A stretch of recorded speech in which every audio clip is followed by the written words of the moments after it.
why deba transfers ne why say Victor Joe Carres ni move no at say onsam at Barca why and motor yet say ne Barca team no Chelsea for ne Mark Andre ter Stegen latest update no ya do development ma nano pay e so no so ye be refie ne din kwama say Ghana ye clubs so more rep our Africa Kotoko and Africa Go Stars so more preparation at say clubs no so to at say pitches no kwaso den some our local no share one some at the bebe nano pre team no I ready enya sameto akra na and the executive producer I no OKT ranking the top ranking member or treasure one Shadrack no bad time mo boy chidom nano pre team no and so enya tnasia komia Messiah Sansura Nitalati Obetenenka so no so Michael Asaribodu sporty man bana festival omunyina no eba betetre ede amayo show you so na fe enuama enso etime kama na bibia ta dimidi ede Capo the Supremo metino ma fancy Di Maria enano pelectors ni nyina don sam eba na yon se enuama ebesi akode afansam no doso live on Facebook Wontumi TV obe join feed no e Facebook na fe din komo e radio no edem 101.3 edem e takra de edem yo so Cosmos nom ebiem e was a yo so edem ho enya semeto digital ne satellite on TV and see live and anopenya asem geto akra komia Messiah enye bibia bokode me oh nyame adom Capo the Supremo Messiah yes a very good morning so bibia you find there oh ya banana aba good fantastic Thursday yes Jawdi oba onyoma kuta na pampalupa what be yemi agro Messiah nie Capo ni bibia we fine what we inum ka pape one and no 1 on 2 paper there's bibia fine nkasa che de ba run afia meto aso yes Alaska Daroma wo mu techre and I no pay what papers no do ani ebecha Alaska Star Enterprise na din come bright curtains no wo mu de bia ba 3D 5D animations no wo be bi e wo maso Ghana ba bia wo mu ana afi wo mu boya ma ya dema e carpenter de to form ni nyina afo aboa and I no pay doom Kumasi e bo adwuma ya ne boss of building ni dia no hwa cross circle tiptoe lane inside shape on sa Alaska Star Enterprise 0554 114878 nafe wedding come by hospital and me do raspana code wa chinkase and ya edom pemu de kasemu doctor ni control dear ye demo jumano brain nafe omo nafe onso onfa ya rehwe stroke kanambia gono and how adwen was say na minka emo bia ante say ya de bia wodi a wodi akina wonya no adro doctor say brana omo de ultra modern machines and check up on so ye atonsu agogo ya ba agogo hospital na class Printers Road 18 Junction ho anaboba Herbal Hospital awaya juma 0244 988 004 now no edin koma kwa nrei ana make for dem ase kwa empty mister no boy juma malaria no dampema no pay me kasa wo bi atiegu so tese unhu se ne utimi asori akwa juma ni nyina ne se yade bowa adwuma sem edin so betimi anante akọ untimi nko ba bia na de wom ne se wunya kwa empty bia no esro mare malaria no betu akọ now say yes so ye adwuma ye na kwa eneo esoboti immune system obi a wotie me na no pay na ono so immune system no emoya mra no wunya mr bi na obo no ye kwa na ebetumi aboa wo yakoda unimfie dumienu a unum bi enye ye obi a wo makoda no fo na afe oba wa fa ye funu entimi mfa ye dry bi 0244726611 na onia dinkomo opika daroma opika samen control say na wano anebano phone accessories so chrome ha na daruma na say batteries from iPhone 5 copy 16 Pro Max wano anede abe German so ye kai cables how do I open say Android and type C ni nyina no de bia ba long cables and have power banks and no ebi or airpod how do multi-purpose charger smartwatch and have neck Bluetooth memory card and pen drives how do ni nyina no ebi awe na so ye 059683 213 na afwa pebi e trading na Solak natural obenya enro awodo ewe ya na so ha na nnuama etime kama prostate no eno eye ne prostate capsules eno ana anya bia betimi aboa na nnuama kama ede amantisha no so prostate light no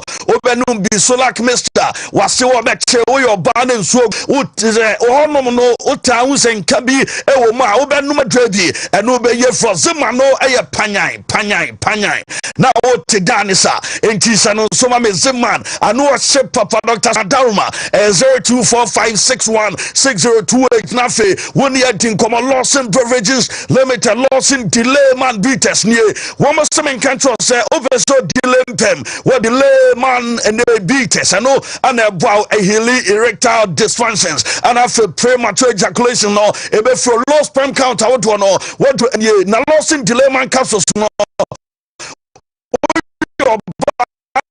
now menses and yeah, so to me, Joe D. I am a BBID at my friend 0243619999 now the Lawson and putting funding come high sense at Daruma. A bunny say, yeah, can't and your man, you used to fear home appliances. See, I can't once say me so you should be now where you sue. I'm an boy. I know yeah, come machine, washing machine, blender, and after rice cooker and kettles, you know, yeah, the air conditioners, nibble drabana. So I mean, say young Kwan, you have 5-year actual defense warranty. What are your items are? And Fianum, not a whole air some outside the Bava. You have a boss of Santama and showrooms. No, you are Chimota, you are in the West Hills Mall, you are Emma, you are Bojuma, you are Takra, you are Takwa, you are Crofred, you are Mankasim, and I face Sunai Kumasa Tano, so Kumasa Tafo, and what Anabo in showrooms. No, and what 0302 550 now only a supplement near and no and make comfort the amasa utimia so and the obea and answer berema na immune system yi on said the huni pedua de bia so ya de hu de honamo ye wani so brew bobby na ho ento boy draby na the general well-being system no and so entimi enya kama mfamo aw enkwamo no ho be den abra wonu ma draby adrai oba wa fa yefunu oba o ma kodanufo akoda woni mfe dumienu fa bia enye ye e number na wo fra yen 0535112813 na onia din komo na agan no wanya bi anom de agan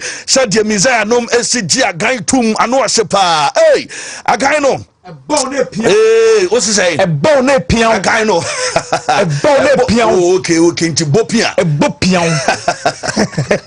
As a tennis, no Bob pen and bonnet pion. And as a pen on the Huno. We was a bacan and an Huno. Was a bacan.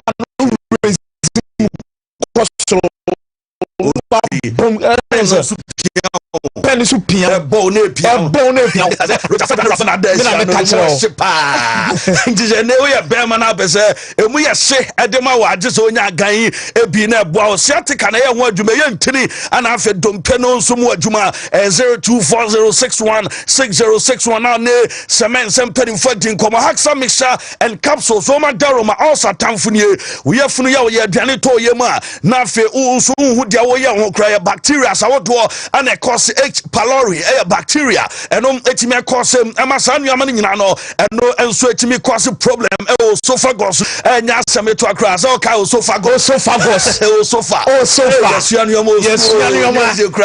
to esophagus no eno ana H pylori ni etime cause bacteria no wo mo cause sa na afi osa no so gene ho and sentu be pe and edre one nom na nyama come kind drug ledo be na biato ranking pharmacy and so Frederick Gabson pharmacy or ebi 0240238310 na only at in common afe when you awie na Kojak for Daruma Kojak farmer Kojak Sako toothpaste no betru say emre bi atwam teteneya bro bode tireso now de ene bidia hyemo bro a now dia se wonum na wotwi a masa enye izo Messiah masa have kase bema ni wanimu nam eno hu spray ana wani fefe masa seremia hwose aha wo betu cases ni ade oba ni beje mama seremia hwose enum ni nya onfama o osinya wontumi sere ya kase twa na jana ya sirigumu ejugumu gwa enti the one say obema waduma dawa unya chako to face TV no ebetimi aba proco no so no e otina tile ana pepu ana bo abe 0244 na fe we na power specialist herbal hospital ya matako so aduaya worom na make am for the diama say ban kidney and a problem na stomach ulcer fibroid na fast liver worom prostate enlargement was a bra aduaya herbal malamis treat malaria aduaya cough care herbal mixture ema obo wa na hyewa eno efru aduaya herbal tonic no wanu mato untimi ni di ana afe kala herbal mixture no support immune system no obehye no so ama me waka kwabenya ACP road no ewo power hospital bus stop ubenya yan ana afe kumasi freyase onse kaya bosomchi road aduaya junction mo atakra do record ewo anaji estate 0244 544-422 na phone yen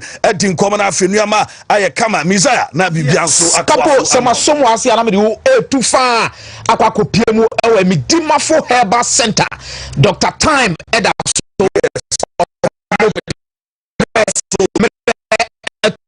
so yarsa ho mama mre se bra ne hwa oni treat so so ama osisi ya stroke etetewo prostate so a bibia timi aba ho no ni nyina timi atotoye de ama na se empam no so no ye bema na se odwumadie enkoye so a omeboa ama bibia atimi akoye de ama na mo eboa kwa agogo school junction ho okọ no ma obehu Midimafo Herbal Center Dr. Time daso opese ofremo afremo 0244 774 282 0244 774 282 ana 0500 727 215 050 727 215 Kivo 4-in-1 Gary soaking mix so boarding house Kivo Sigo amwede yonya ni nsuo na se uboni nsuo yes bogubo de nkate wom de nkadom de mukunim Kivo ade ni nyina ede bema na enso a Kivo so duane na mameko wom aduane bi wo ha udi meko ni wi na sa fa ye dabi we de entesa say ye jollof say ye nkwan say ye de wo be bia no Kivo pepe ene o de mawa na eja odi agum kama na nyoma etimi akoye ede ama Kivo hot pepper moko sio na se eja odi guma na etimi ama waduane etire di na waduane etima okoshop bia betimenya Kivo 4-in-1 Gary soaking mix anase Kivo pepper ni bi na watimi ede agu waduane mu oba na okosku anu apebooks betimi aboa na ma na disu akoye best brain na ade edin best brain da so obe wadwe no wadwuma se adwene mo beda ho akoda ne be kosku abanya fe na obusa na 1+1 was 4 debi anase lion se debi a lion doesn't have a tail debi yempesa nkomo ni bi it is go pimo best brain case books with some mathematics from basic 1 to 6 science from basic 1 to 6 the open bia on betimi edama and can be very creative arts yes it akra ne bafia said the obenya book asua de ehunu said the be drodro nyoma bi metre bi opeso ya architect ni nyina no best brain publication limited na ewoso okona akoda no de wose ne saka bia no ne sa atimi aka omo pankro no Abed Road behind La Pasada Hotel eho ana okwa obetimi enya omo eho no akwakotu bi bebre timi akwakoton ama metu fu so ye headmaster ko ho ko tu books ni bi na fa bi ma onkura no musua de na madwemu nya dai enna ho kama fama na betime nya mo ahoma trufu yi so 0507 200 200 0507 200 and 0241 520 946 ko ho na buku bia opebia no onsa etimi aka the pennies Dr. Amuzu anya do no yes also moja no tanwa ye titiri da bra na omo no mo wadro eno ya Amuzu garlic bitters ma envase no mo bie asosore no pa na wo se dabi anase onye police no aba be chew na dabi anase chi wonyeye no abosisi achi no do akowura police station dabi ye pesa de no ma sugar level so Amuzu garlic bitters test na ma sugar no so ma timi akoye na open do do atu a mo betimi akota fu hye so Johnson near Moro Market 0247 776 73 0247 776 743 na ya de wo bet influencer yes bet no ko awunka kabi na de code no so ma obi a o so anya kakra de aye de atafre o hey we de ya adwuma ne se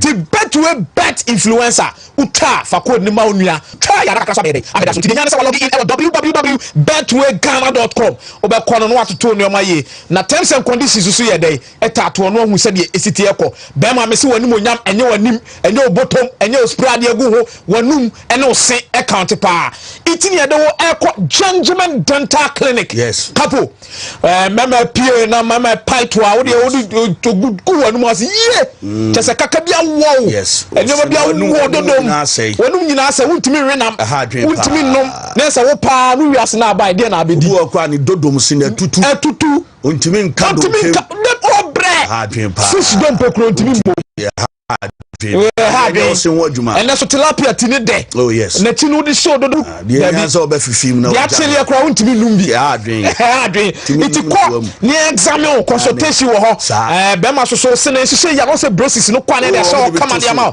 se enchekra wo akọ se de bob braces atoso na ja chen agudi agunkom so ka ho agumi se so de na kwa na so kwa Gentleman na okoso o se na yellow akọ mientwi yoge club e hono akọ yoge club di kamba first na ne se yellow kwa yes there be club Gentleman o ma ho adwuma na yes na practice ni do so bebre bibia fa ase ho no wanum bi akọ no momo ananye kama tamale okọ ha omo tisigu opposite post office okọ Accra Atomic Down Accra nungu omo ho Kumasi Abrepo Junction ne magazine takra do ko Tadisco Junction ko Foidua Central Police Station Tachiman magazine ana afla opposite GCB from 055 913 9582 055 913 9582 and I says 0549 90 see for some player and counselors for some them who we are some here you may cost and you may cost na am afenti na you say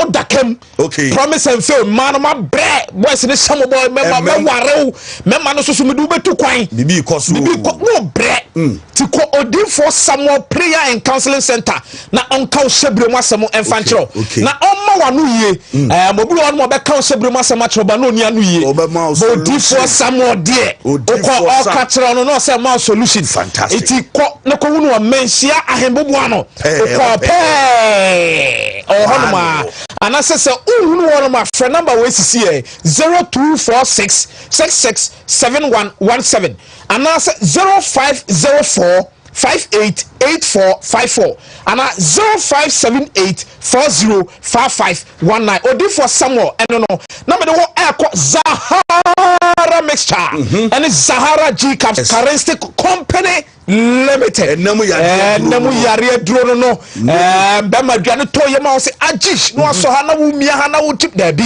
emwa da bi e wo so okọ characteristic for na Zahara mixture ne Zahara G capsules no etimi eye ho adwuma sa Zahara mixture no eye ho adwuma e boost libido eye ne mo bebre de ma na Zahara man capsules ne se da bi be ma o male vitality no ne mpemu agro ne ye boa na etimi asisi ye na ho ani ho no so no etimi aba ma ne matimi akoye de ama anapa mienu anwumre mienu bono pampalupa 2v2 what you say tactics no 2v2 overlapping and underlapping no body awuram na nze wo de ko wani miti betimi asaso akokonya de hindi herbal mixture malaria ne typhoid ne hawa yare bone pa bo se hye ho ketenkete wudidi a wo se na se why ho sam star be ase wo be fe onfe ase wo ho ye basabas da bi ko na ko de hindi herbal mixture no na ne ma enkoye enfama na okọ pharmacy bi ba shop bia ubenya bi fremo ewa homa true face 0246 348334 0246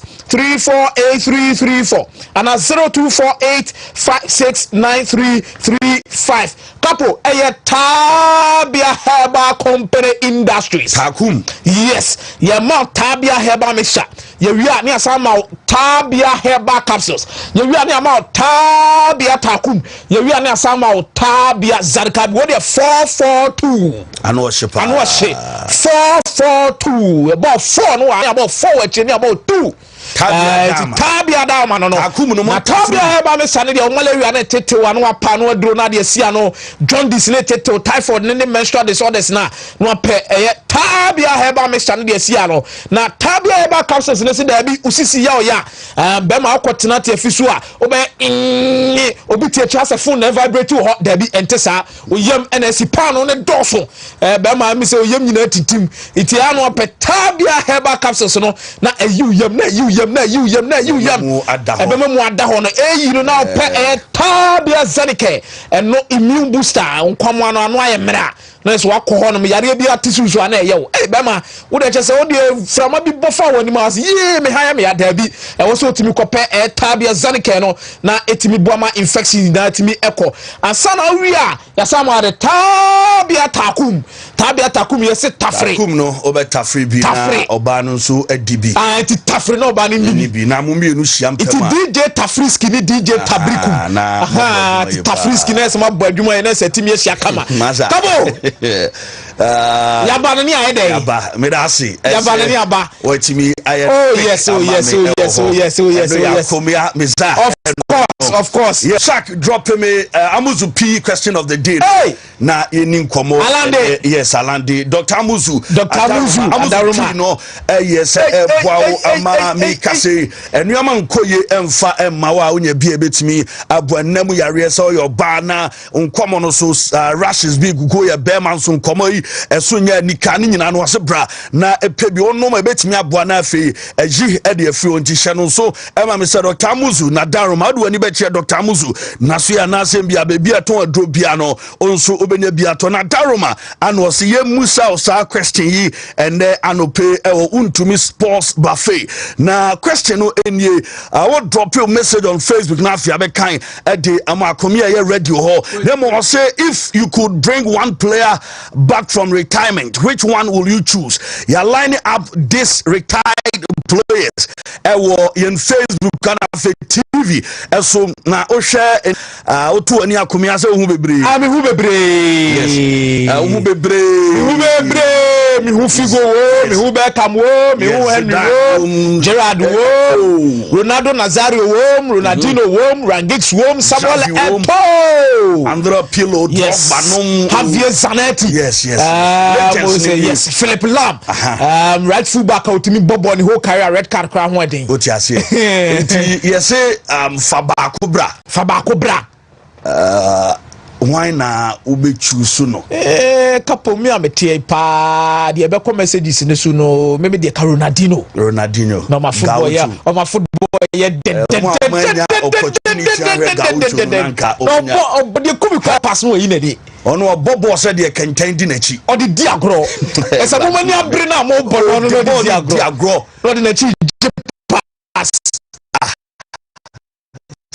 206 no Sadusa easy crack listen my now you call say you piemu MBAYB or say I will bring Xavi Hernandez say ono omra e wo honom na Cliff Mount Mason mono konya Zinedine Zidane mari ba ya kan yo ma betima koye area mano Dybala they say DYBA la okay Dybala we dey o say Jack Iniesta ana ye hwe ni mu na ka ye mfa no emra e wo ahanom na sisi live dey on buy on the carry was there. Good morning Capo, I am enjoying you live in Ghana, Dubai alias Aguna kwanyako nti ono ne dia every one of eba ntimi ehunu dia opese on samra na nyoma enkoye emfama na ayana YouTube for na ye rem film meja ye nuana mo ye beba honom so na ye so ye ne ba be honom ne ba be din komo honom na bibia timi akoye ede amamo ewo YouTube na YouTube for no se yetisima aya branch fe Collins nana ankomo se DJ Drogba Alex Adjumansi Thierry Henry Benjamin Mensah si Zizo na se Zinedine Zidane asem na waka no ho no Matthew si Ronaldinho Azia T Michael or say for Chelsea will bring Drogba Mike Prince also say Gaucho Amina Sauba so Ronaldinho Nana Kwame also Ronaldinho so that he can teach this new defender some lessons. Okay. Emmanuel Kwame also Ronaldinho for Gaucho. John Na also Ronaldinho. And Quadria TV also Zinedine Zidane ewo Capo. Wow, thank you. Kakrabina ye Kwame ne where you the best GSL Ronaldinho on any day. See the Gaucho eba Manuel Verete or say for quality advert. So the Gaucho eba Mohamed Yakubu say Ronaldinho Gaucho for sure.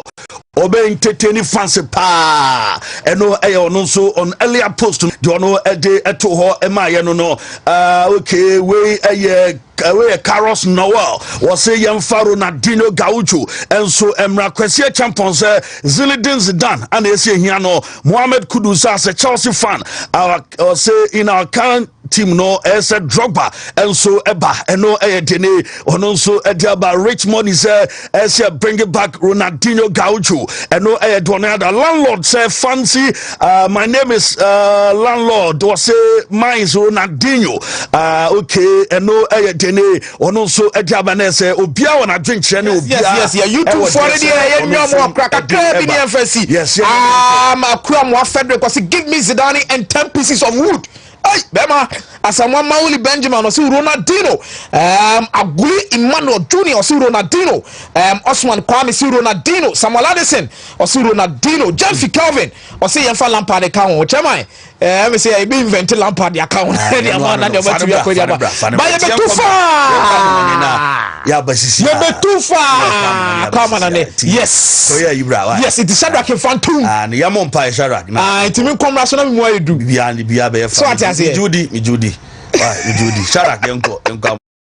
Angwa Juma no you Yame wohoda se uji didia obeya Juma Sanchre no you Yame wohoda se uji didia obeya Juma Ye bompaye Shamachi Israel Yehuwa Elahenu Yehuwa Ekat We ahata et Yehuwa Elohika bika Uvika, Uvika Naveshika, Uvika Miyodika, Tode Yashak, Tode Yashak, Tode Yashak.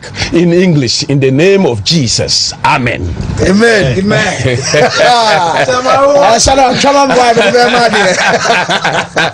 Capo. Capo chairman.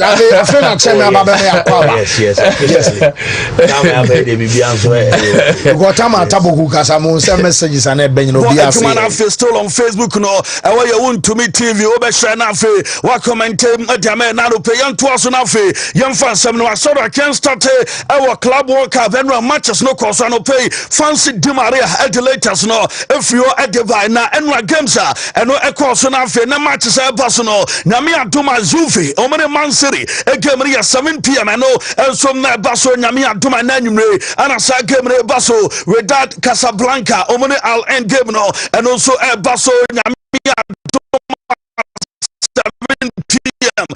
and no them burning to no matches no womu ene Pachuca and so the bunny and near 1 a.m. now match one by Salzburg komo ene Real Madrid game no and also 1 how much in a game no and no ebet me abaso into matches and so abaso latest ni nyina no ya dem ahon sam ema na no pay so no so ya rem na fe ni nkoma say African clubs womu rem the Club World Cup no na ya a lot of teams Esperance no ya se kwa bia so betimi akwa Juma no entimi ankoye Mamelodi Sundowns team no womu fimu abra womu ene Fluminense enso ebo a drone game enra ewo group F no na wo share say nneama enso esie kwai say African clubs ye nya obia wono enso Europe Africa ho enra Mamelodi Sundowns team no Masantawana womu nso nakwa kofimo na unim say enra Shadrach unim say na game no ekoso na yare say bibia betima akokama no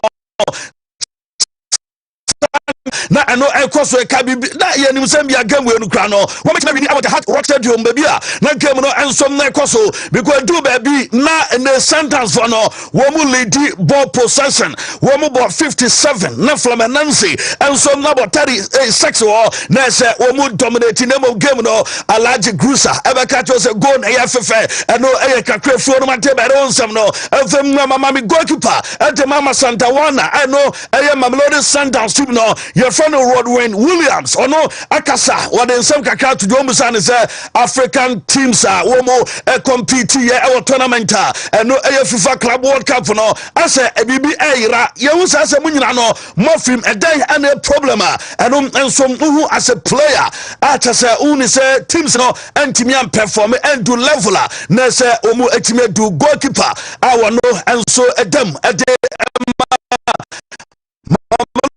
Sundowns at the Kakra that we need to work on, that we need to fine tune, and it's so difficult, you know, when we're playing in the league and we get away with so many things, you know, and we don't get exposed. So hopefully, you know, the other teams can obviously beef up, be stronger, make it more competitive, and just let African football in general grow, because we saw now that all the African teams are out, none of us made it through, so that means, you know, that there is something missing, you know. So hopefully this season all the teams can beef up, be strong, and use this as a benchmark, you know, going into the new season. Definitely, I mean, we can't go backwards now. We need to... goalkeeper Mama Santawana Edia Tujamame Lucas Ribeiro Nianin Komono and so a player de Mama Santawana na match no ekone wie no and also a very happy Oma Fimodie na mo performance our Club World Cup idea woman and some edutum so ma fi mu de na mo modem a wo me boy watch obi a enso so ma ngu omo eho anima se yentie Lucas Ribeiro kakra orituda. Of course, for me it's the special game, you know, they play Fluminense. It's my first time we play one team in Brazil. Of course, I mean, have the hunger for, is that the passion for the who score the goals, you know. But in this situation, we fight to the guy, but it's okay, we stay in the pitch, you know. Is it a club you followed, or which one was your favorite club from Brazil? Because obviously, like you said, it was very emotional today. I'm telling you, me speak to this one, too many people give me the message.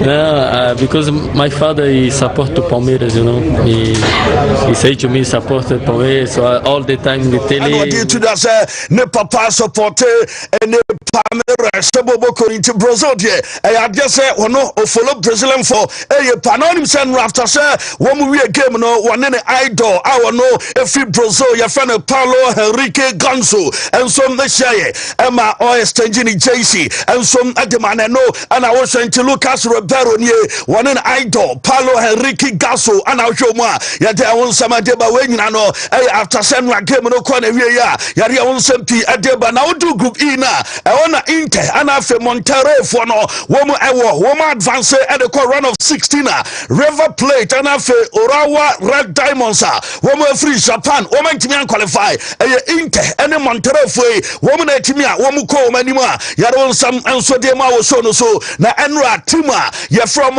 ene Orawa Red Diamonds after second game no womu ebowie no also supporters no womu enso clean up exercise our stadium womu sesa niama eno enso chesenra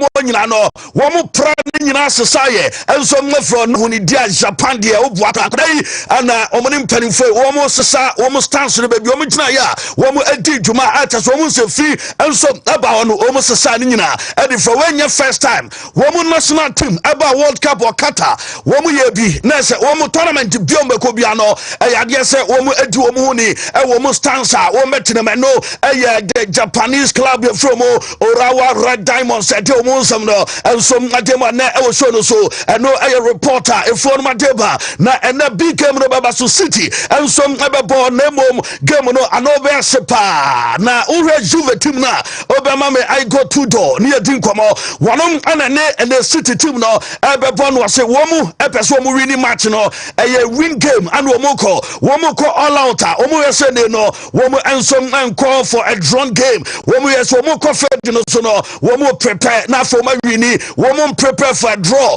woman prepare for a win and woman has a so no more and some betimi agye the free maximum points and no I will game no man no I go to door and I do a to don some no from na mo wie ye anu ball can I yard sabaso was a kodano or boy pa na osha kodano mindset what they ebo game na utimi say naturally no akrano and some amateur na do two dozen talent in the clear no doubt obian who are obetimi a question boy way in the talent and ekuta no didi juma our pitch no so nti ade say no a branch and mindset de bia odini sima or you focus say no obey juma no na wa jam ayeniye nti yodo say obia one also I am very impressed with the player and no I kakra de atuja na JC number 10 FM Emma a branch no ana kana yodos ade to that say JC a number and a word tree na onum as a player born or bono sa JC number 10 I Anna at the mano SM onya JC no de bono na was number ni de gwachire man for say 10 ne de bra mbia unim de one was so born de one na bono na JC no e wona chi o ma JC number en we no o ti asem bia JC number no ebe we no what be shani team say 10 no ebe hunu no enya de say ne one edi shani team was say JC number 10 no de wono enso mwa se kwa bia so no wade ebedi twuma na afenuama ayekama I go to door nyame adoma ni game against City mate say obey changes mako 5 our the starting 11 mate say players likely say ne woman team amo game na woman team start canal yielders team start Kolo Mwani and start a branch friend say Consensus and started Cambiaso and Afe Makani Omu players I had to say no manager and started and no and Afe Cambiaso Omo and so mate in the woman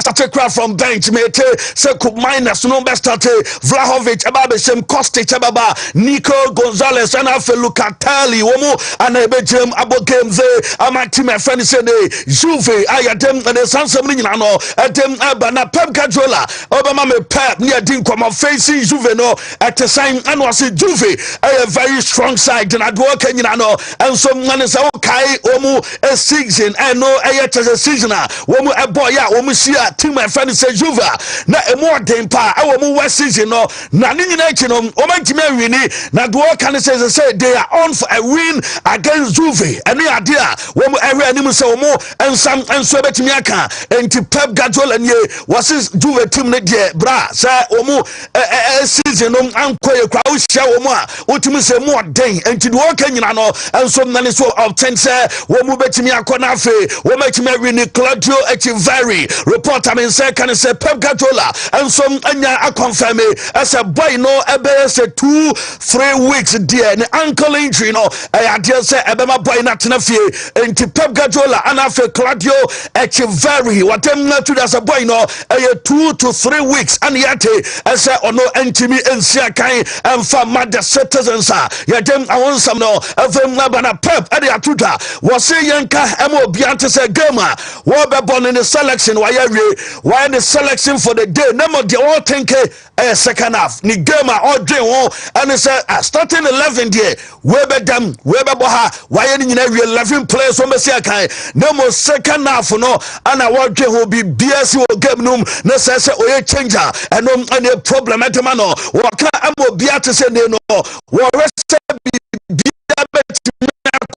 come at the amata or any team I have any city and some liberty Gemnafi what on the come and I report about Rico Luis a player one first game city game no on your red card I was a gamer one and some anyway dad a boy no na Pep Guardiola say FIFA say mo pese mo ye serious mo accept na fe boy ne ban amo diamano no monteso and from Emma boy your friend say Rico Lewis na Pep say I could not say that's what could probably be our pitch no so on say City I appeal so more appeal sa red card ban our modem ama Rico no na appeal no omanyantum ama say FIFA and so much as a boy never serve ban no and the Pep Guardiola there to as a boy no and sada as oko pro be any intentional and FIFA munya bibi and so for you better Pep Guardiola abro no and so ade kakra to draft for Brent Rico Lewis one yatem and some PD to die ready ya be na fe yatem and the manager no I want some to the latest nyina FM live on Wontumi 101.3 and I feel Wontumi TV on Facebook at them I dem and some PD about Pep Guardiola on red card no wakasa afa was a boy no intentional FIFA munya bibi emfa ho. Didn't speak. I don't know who's the boss for the referees. Colina. I didn't have the honor to talk with Colina.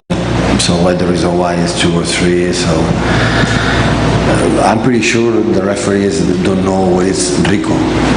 So it's the sweetest and the kindest, and sometimes as a defender said you have to be more aggressive. I know Rico and never his intention to hurt anyone, and the history of him is there. But if the FIFA want to show how serious they are, okay, accept the 3 games and move forward.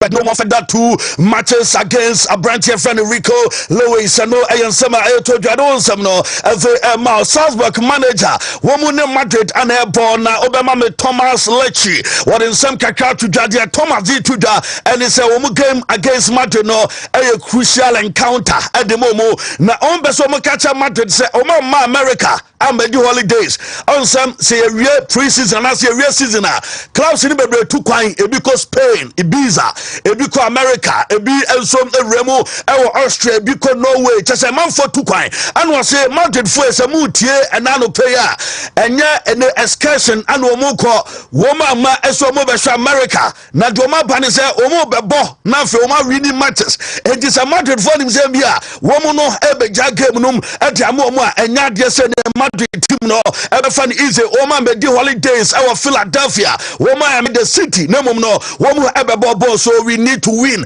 and no Thomas Lecce somewhere what them atuja don some no about drop me presido every man Real Madrid Florentino Perez na Florentino Perez enra and was a club no and so as supporters of Florida bra na otem no supporters no so presido nye el presidente enye ana onia esieche naja on run glasses na o wevi womo na say womo ensom wevi club president ya de won say ba na president wife ni ana ne ba utumi say bibia kama ho ya dem 70p de banti ano ana o say dem 70p enso dem anya some 20 latest no and ya dem man na say el presidente am say had ya be ne ba president banye utumi say bibia kama enso ho ya de 70p de banti won sam no and ya dem na no pe so no so na mama Lucas Vasquez ni ani nkomo Lucas Vasquez nye na ono ewon Carlo Ancelotti and what did to that manager no womu abon style of play for 4 years with me say manager no nioma what them ba no with me say o coach ya who ne handwritings e team no enso aso ansana Xavi Alonso enso aba we be fa team ni Alonso style different from Carlo Ancelotti and you Lucas Vasquez in summer what them to do na ni nyina chi no was a little by little womu adapted to new manager I funny say the Xabi Alonso ne touches our them about womu boss be niama be kama and some at team players na yet I want some no FM Alonso Martin manager no was say na ni swate hunu ananwumre 2 goals and a kutan 1 and some obe winning game obo ananwumre 2 and say obe top group womu no and no the most important thing niama mienu a wano as a manager no all call for this night opponenta and the already say oko winning match no na fe aside at top the group na fe enioma ye come Salzburg team no wo mu be ball against stronger opponenta wo mu ensom anim ball ne ball match wey ebe decisive e dia team no ensom emienu nti manager no e say all out win and wo mu arese wo mu sam ebetimi akọ na on Rodrigo and what dia to da say Rodrigo no de wo nie lack of playing time a boy no enso anya nyina no e ya de say e tactical decision and wo mu ensom ebo na manager no na chese ne tactics a obo no say player na efetia e dan a boy no enso benya ene baby ahye e woni team no na de wo betimi aka che Rodrigo and say boy no a special player I wo hia no say ne pivotal role no obetimi aye ho adwuma etem amomu no aye manager Xavi Alonso ti Rodrigo no enyo bia wo magine mu e wo team no say de manfo bia ka no na on Horizon and what dey to say ha akwa we ni bobo din Horizon no ha oba manfo kana we na ebeche ansa na afa na na mu ni game a we dey kan aboma Madrid no say ye ka key player our Madrid team no na akoda no our character atese ne no ye kasem yen control ball ewo say masa baby aye dem ama team no say baby aye de na do kan ya so be encourage boy no still there is still room for improvement o catch boy ni say emre ewo nanim bebre ewo no say improve na nyoma aye come no aye jene what dem atudwa yete say David Alaba de atudwa say boy no ni injury no ye we nim say oberetan na mom no ebe gina boy ne said the injury and so the city for time waje woman to me said day to send bia na ana send bia otena ana boy no ebetimi abana fa ba ya adwuma ade amomu no aye kakra free o ade ba Brahim Diaz as Mbappe was say or get it better ni nyina Mbappe oni yade no woman ni say boy no on the doctor na ya adwuma because ohwe and said the improvement city e locker room out to me say boy no enuama aye kama o develop kakra or ban hunsom na gusua turning to Brahim Diaz no e dey atu das one dey Mbappe our dressing room o say boy no and so ba kakra and chakra na yabetenenka no e dey ne wo dey atu dwa yadem hunsom pi no and so adem na e wo so no so na me te say Madrid team a wo mu agi be ram nyame adom anwumre no be Thibaut Courtois wono e betimi adem mo o say e na chi wono ma ye benya Den Horizon ye benya Antonio Rudiger and after Fran Garcia woman no ebetimi a complete akire and after Trent Alexander-Arnold no and some no be gem fifini ye benya Judah or Jude Bellingham ebegem Aurelien Tchouameni bebo and after Fediva Vadi bekwanimu amanuama ye come and after Vinicius and Gonzalo ne Ada Gulas woman nyina no ebeya Jumanti Ada Gulas nie Vini nie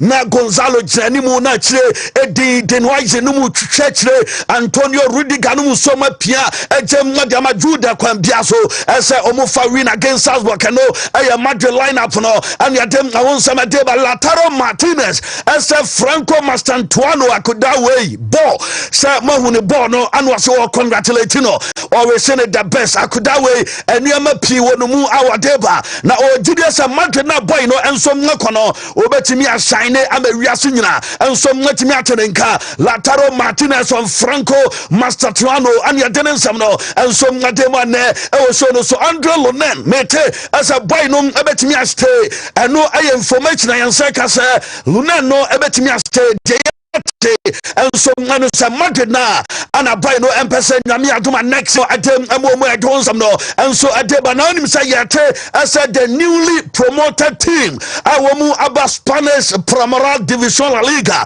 and no ye can say Real Oviedo yete as Real Oviedo foi woma yo madwen sem se Thibaut Courtois ema ne Andre Lonen enya bi na Madrid o mabie ekwan ama no say omre because mu goalkeeper I fan Quentin Prat omuso beko enti so no beko a ya jesse Lunen ebetimi ababe adwuma adamo mo hano so say boy na obokobo loan adamo mo 2020 enti ya jesse ne no wo mo madwen say obebo loan wa ha ame ehu adwuma na wo bo ujira na so ye adwuma ye ene ye sa be fa na ba obetimi nwa continue ye adwuma na ye ne better afem ama club into reporter eno mfi mu adebe adon nsam nyina no adem ema na no pe e so no so ma me Spotify Camp Nou near Ninkomasa team no womu ebe returning to Spotify Camp Nou na nyame adoma womu one grandpa trophy and no Baswa Desafibia no womu bo at the Anna Legend one grandpa trophy ya tese omo return fancy at the update no abase say 60,000 capacity and womu ahwe ni na nyame adoma ya tese omo third standing on ebe ready Nyame aduma end of the season no ebetimi apeja ade akọ 90,000 capacity na fe omu ehwese ne roof installations omu eya soro no adwuma ana fe adwuma nketenkete omu ye ewo hu ni nyina nyame aduma wo me complete 2027 enom ebetimi aye 105,000 capacity of amateam friend of Barcelona eno aye deyati adon samno enso made Laporta abodeko abazo se Barca tima emsa Deco echechere de ama Barca no anu edie pa because Deco and say was spot no adiaba na wa hu akodai was so yam fanimra na tase Laporta say na near project and then a branch friend is Deco adiama Barca eno aye report for deba na Ronaldo Araujo no reporter ban say until yasi July 1st to 15th na the release clause do 65 million euros and no Ronaldo Araujo and the attendance some adi tuja and so a German chene no we are club now open do July 1st coping 15th just 65 million euros no over to him at the about table and sa and negotiations and so so and no aye diaba Barca yatese one more them and they offer a new contract no of the ama goalkeeper West Zajni report and sa no them yase boy no anya na dey say ne wo take the final decision our next season say obe continue of them ama Barca na sembia woro enso entimi continue for ama Barca eboboko no and we West Zajni report a few at them ban no anso 40 and Rafansi catch was a boy e said there Monaco for no wo mu enso anji bibia tuma say wo mu chasa boy no ni sika no wo mu agree wo metua na fe boy no enso ni do no wono atimi akobo aboni ye na unim say reporter ban say all spend the last hours our Barca ni nyina ne say already mu say the contract no nyame adoma and next Thursday and yate ese ni London to Monaco no and enso betimi akoso na nyama e kama nemo ene or renew to 2028 adama Barca na wabo loan ajama Monaco and no a reporter if you at the mabani agent your friend say okay Mendes no yes one class ni nyina ay agreement wo ma wie ss kwamata at the ama anso fati at one some no at the ama me tese clubs I want to Europe mark under the Testagen woman ye pass money abaya juma na reporter ban say interest SNA and come up make 100 no ya tese say the high salary ojem our Barca no eno no problem team bi eba wo mo twetwe mo sika ojem our ne Barca no sem bi obete so dia eno ebetime possible eno aye reporter ba na urim say Chelsea ewrema wo mania bread den mark menyon wo mu koi eno ma fam antentam wo mu koi a edi won koma na reporter ba say yes mark Andre ter Stegen team no yes Chelsea aduwa wo mu yes kwambia so boy wo mu betimi afa na so obegina kire won ye ene Chelsea kire obechi pa so obedama enom anso be kama jama blues yate awon samadeba na unim say be bawo team no Nico Williams update no anopam fancy de be buy na say the woman say yes woman polite to some extent say baby adeto na show off a Barca and say Barca fan be public no man be ka oh boy ye fan na ye wie ata say de na bam lami ya man ye ye benya ne adventure fan say Nico nie ene ade a na say Barca foi wo mo ye cha sensem won chenchen na reporter no ban say utie be bawo for na wo mo say Barca for no wo mo bofu Barcelona ni nyina say publicly ana Barca for no also interest boy we mo na mom say yemfa paper ento pencil officially yemfa contract emrano wo mo emfa bibia Manchester relationship between Barca and Afebe Bao no eno enso na perform on Nico edo no ya don sempi no edem na ba no pano otezana fancy akacho say yenua Manu Careno ayen semtronia wono enso na dia to say dia Barca aye no enfom so bia no say Barca be ko for Nico na mom enfom so ewo ho and say Barca ebe contact player na player no money club ni nkoma na makodai ana money ni did or say your own professional na Barca ana mu player aye fan Lami Yama ana mu top star bi club bi ni di nkoma yes Barca fan kam mpene ana say emian kan nyamote enti diamo ya na mo fa the proper channel na fa mu nya djuma ensemtroni Manu Careno our boy djuma mo Spain na de ensemu etudu adon sam no enso ngade ma Ronaldo Jayatini says CR7 Al Nassr Eboboko ne do no done reporter and Eban says still now no one of the second biaso obetimi arena fe wa extend a day ama Al Nassr Boboko no will decide as to our Saudi Arabia no reporter if CR7 aso ye FM na be I want something no at the Emma ne so no so na yeka Al Nassr Boboko no meti se hoge Jesus manager ayate and Stefano Piali Juma Ojawa Obehe Nafe Wono Ensako replacing Nafe Nyama Kama and you kwa Sergio Conceição one manager I no so betima fa Juma now board ama Arna Saboboko no and no diaba mame hela Boboko no meti se Tio Hernandez wono ensom rem ewa hela na El Hela Boboko no yase omo agree as agreement parties no ensom let me akono base 20 million euros a year and we more say the boy I find Tio Hernandez ne move to Al Hilal and so ebetime Richie and Saudi move sealed ya dem the san komani nyina no ema enano pay so no so na udu PSG Paris Saint-Germain wonim sam Luis Enrique person team no why wadjuma wo Dembele wo Vitinha nom and afa boys so mo boy juma team say yes wo mo ya juma still Enrique say or say what they reinforcement prefer another winger and have or second biaso striker wanu eba na wabetna Dembele echi se Dembele niwa wanu ebetchem abonchano dia bencho or winger bako beba another number 9 ebeba na fe enuama ye kamadem amatimuna yade awonsem pedeba nyame adomotena ana German Bundesliga womu ensom fixtures no baba bonte nemo yete se Bayern Munchen womu first game no RB Leipzig home game no our the Alliance Arena ebe match day 1 our 2025-2026 German Bundesliga womu x6 no Friday on the 22nd August no and womu first game ne baso dem awonsem pedema na Dortmund sporting director fan Sebastian Kehl na wakasa afakani chuku emeka ho na muntie de wakanye we say omo biat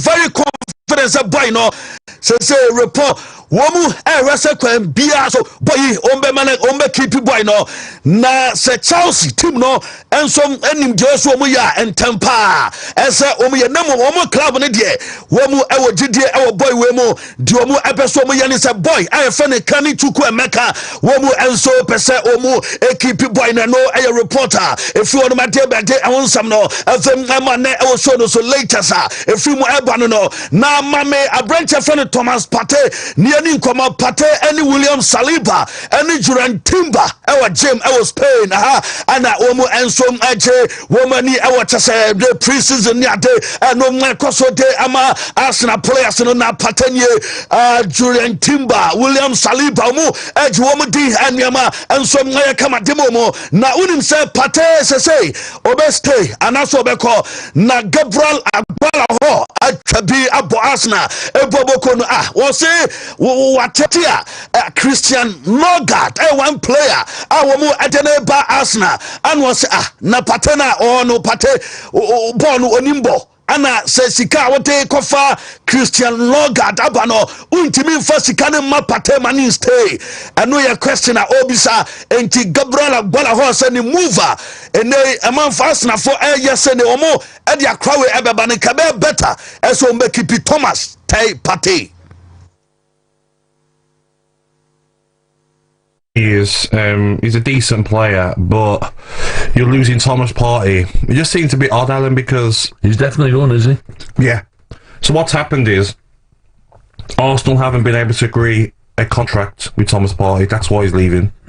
So say if it's over money, what you're paying 9 million for Norgard, and just give it to him as the difference in one. They're different players, aren't they, Partey?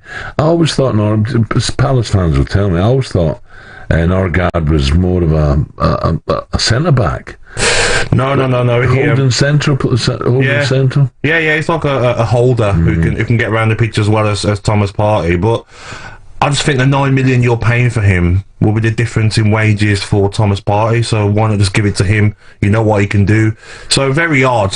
And I just and some to do some P and so Nano pay na Uro Dortmund team na woman Chelsea say a branch friend is Jimmy Bano Gettins and ye na say Sebastian Carl I will know and so I read you wama juma no my day at the Chelsea my tough negotiation encore ni na say conditions for the ato no was it just a Chelsea meeting and send them your boy and so anya no ho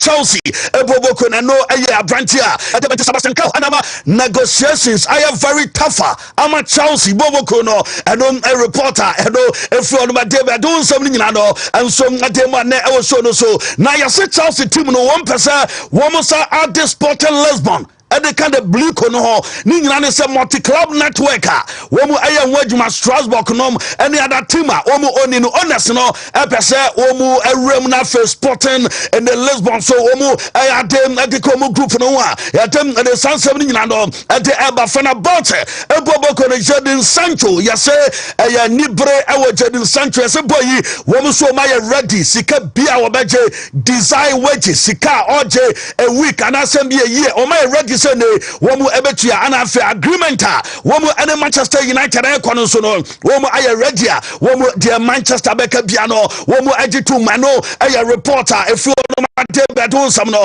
efi Fenerbahce womu so ye efem aba me to say enso close it down no womu match Jadon Sancho den enya sameto ajuwe fo no so nya bre nemo reporter eba amete say womu rese womu ebe negotiate personal terms and no year 5.5 million euros a year plus bonuses womu ese omenya atem amates boy na fe wono enso ababo juma atem Liverpool adjoining Manchester United and afe Arsenal race no aye Victor Gyökeres womu arese kwambia so boy womu sam obetimi aka na fe wono etimi abanje say race no emoye say abe between Liverpool Man United Arsenal for Victor Gyökeres no aye reporter and enso fi whatever Newcastle Eboboko almost say Oma ready and so 40 million pounds Mayu Bajia Marcus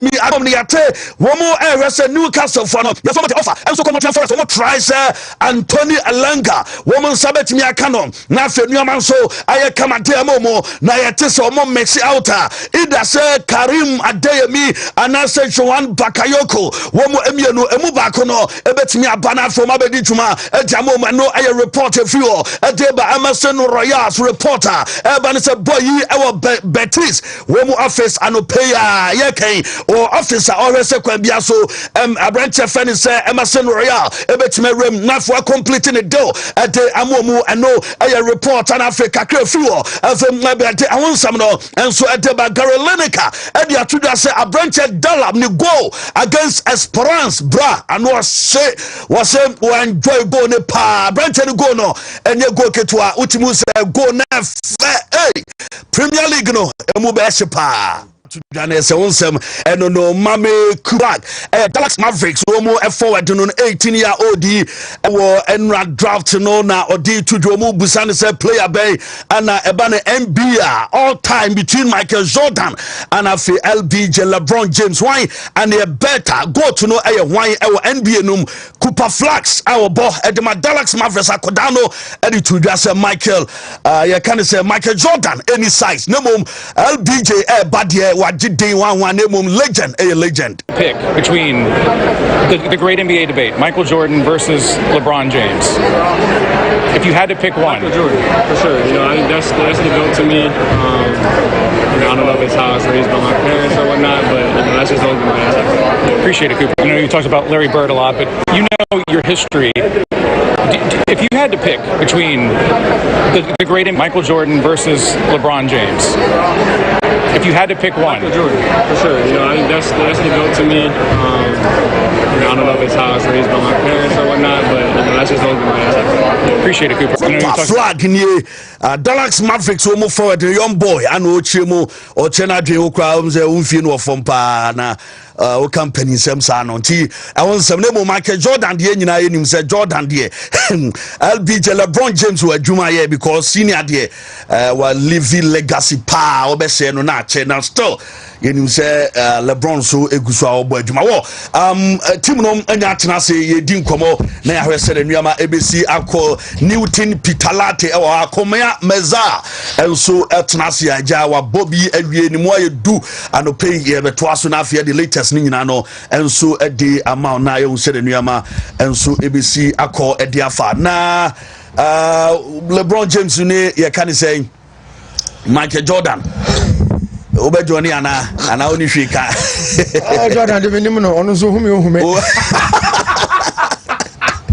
Ozu say Ozu nim no ono so hu a da bi hume me huna ono sa good LeBron James LBJ me huna hume Capo. Well, yeah, you come in. With your and some of the doors, where they all see our 70 eat too much or 2 jobs too much. With that, all to bra. Martin Capo. Yes, or Bonad Natural, Momuti America, or so Ghana. When you loot in Ghana, I'm to America. Or Bonadre. Well, was some Canada. Now, fine. Who Rahim may start maybe our name as I can start here before Oko foreign now. Yeah, Ubisas a place. I did that board. Yeah, question of the day. No, yeah. Why not? Unyanwa, Obesabana Baba. The reasons not dorsal. Now. Shadrack de mami o TV so akabembe de pa reasons na o show TV so o figure so o David Beckham also Thierry Henry Steven Gerrard Zizou R9 Ronaldinho Giggs Eto'o Kaka Zanetti Drogba Totti Xavi Pirlo and then Philippe Lam o say o list when the differences kakra na we say Figo Beckham Giggs e belong to one bracket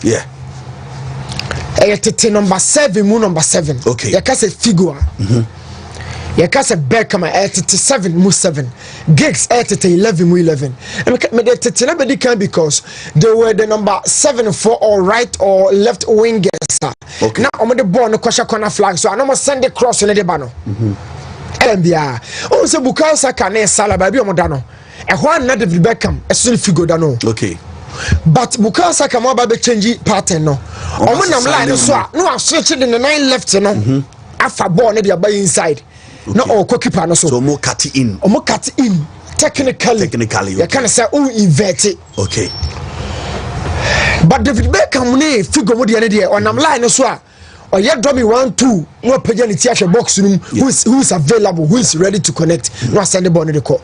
David Beckham Figo were two of the best ball crossers in the game. But Salah and Robin about the change pattern. No. Okay. The same thing. Oh, Daniel Juan Giggs, left wing. On any day we are talking about Giggs. Shadrack was Giggs, Amame.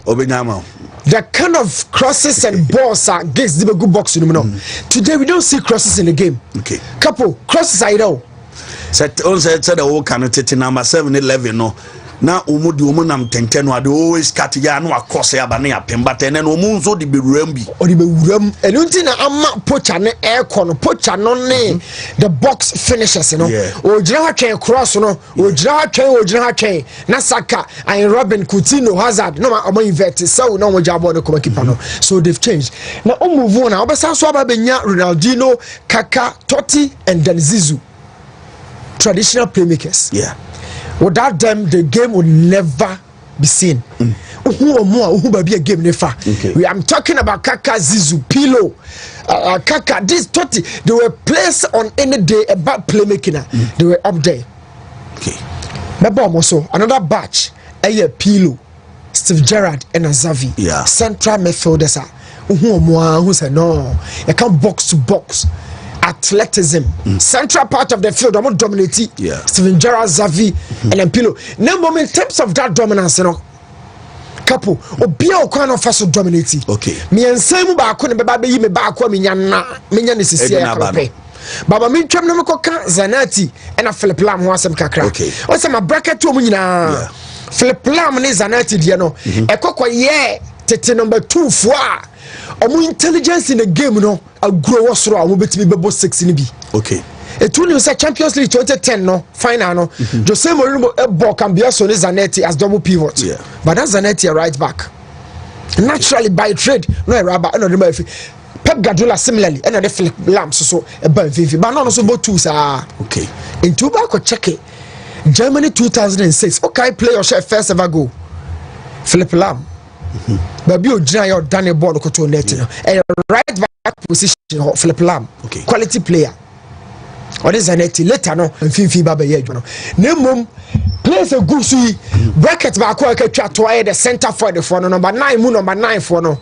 Samuel Eto'o ha say Didier Drogba Didier one top for board too many mame Thierry Henry we mo a center forward for couple obi mabodi di wo ha bia ye free generational talent na just 10 years no na owo no ni positional ball ni role and function the man bia no is superior omunyina ya achievers omunyina ya winners but me I would love to see Steven Gerrard back to the modern day game.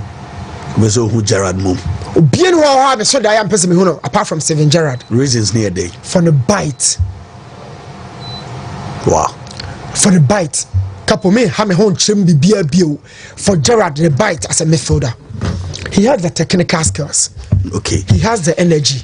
He can score goals from whichever range of distance you want. Steven Gerrard was superior in terms of Nana Obono. Steven Gerrard, Freddy Valverde. Oh, say Mr. Shadrack was so Valverde video so now I know she goes no. On fanto left me tie for near for. No, we are Steven Gerrard goes no. On fanto right me for. You can never differentiate between these two players. So about 10, so about 6, so about 8. The 6 year we see Bia Steven Gerrard do me. The 18 year Bia Gerrard no me. Do find a technical angle and the physical attribute of his game. He had the perfect balance. Who says Xavi would on the ball? No, Xavi was any just cry feeder. On top form, always extremely technical. Baboni Nkranwa. The positional sense, the micro detail part of the game, but me pedium who ordinarily Steven Gerrard, he wins you the ball or recover space. He is a player who can give you 90 minutes for almost about 8 seasons. Steven Gerrard, he was a golden boy for me. Wow, I'm saying maybe I also should need different from the others because on the question na messages here ba na me can be na akome kan nyina na say obi anso adwen o Gaucho say Ronaldinho Gaucho be ma flair entertainment advert you see omo was out but all the me run game no man kasa Steven Gerrard when him say or survive within the Free Lions midfield of Lampard Paul Scholes David Beckham for Free Lions no come on tell you so no chan no we use fifi. One of the major problems are Free Lions central defense one no. JT mo central defense na no ni so Campbell mo nya 4 and 5 no. It wasn't the major problem for Free Lions. But in fifi you know everything you needed fifi hono. Chelsea the Lampard ba. Manchester United the Postcoast ba. na Liverpool at the Steven Gerrard eba. What would be the problem at Etienne? Two powerful traditional clubs as against one superpower emerging club in Chelsea. Now no protected Frank Lampard. Postcoast from Manchester United. Now from distance I am more born to net. Postcoast is one of the best players I'm doing here. Yeah. But I am choosing Gerrard for many of the things that cost with him. No, Capo Steven Gerrard was a super player. Now, and you also be a coach and watch no. When you say players so many born about power, a coach and no more struggle. Pep Guardiola, born now, but no need to say. Ball Louis Enrique, the man Spain for France 98. Eba Euro 2000, so about Louis Enrique Bono bought for Madrid and then Barcelona, no, and you been a Pep Guardiola ball. But Pep Guardiola had the love of many people. I'm not for who say when you're bad boy. Pep Guardiola come, Pep Guardiola say. But in terms of the technical ability and all that, Louis Enrique no also. Capo, I'll be going for Gerrard. Okay. Gerrard was super player. For 3 Lions, for the Liverpool setup, no, I'll be going for Gerrard. I mean Gerrard there. Oh. Even in a team to say Liverpool. Omoko Shiasa AC Milan squad late 90s na Milan sorry seed of Edgar Davids Gattuso Pilomo Gerrard's too still and tall within on Kasana squad no. I mean I'll be going for Gerrard. No power too much on the ball no so ball. They have their own unique qualities. But Gerrard was my player on any day.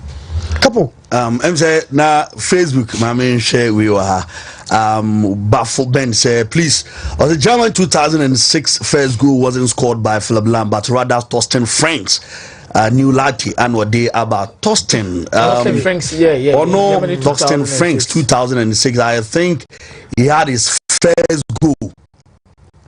2006 World Cup opening match. Laps ball long shot from Enchano laps to go and society minister Lam shares are good. Yeah. From Enchano side I'm say Philip Lahm that's a part that's so away from that and I share PSG so and the Louis Enrique almost sorry more a dominance Enrique was lead side yeah.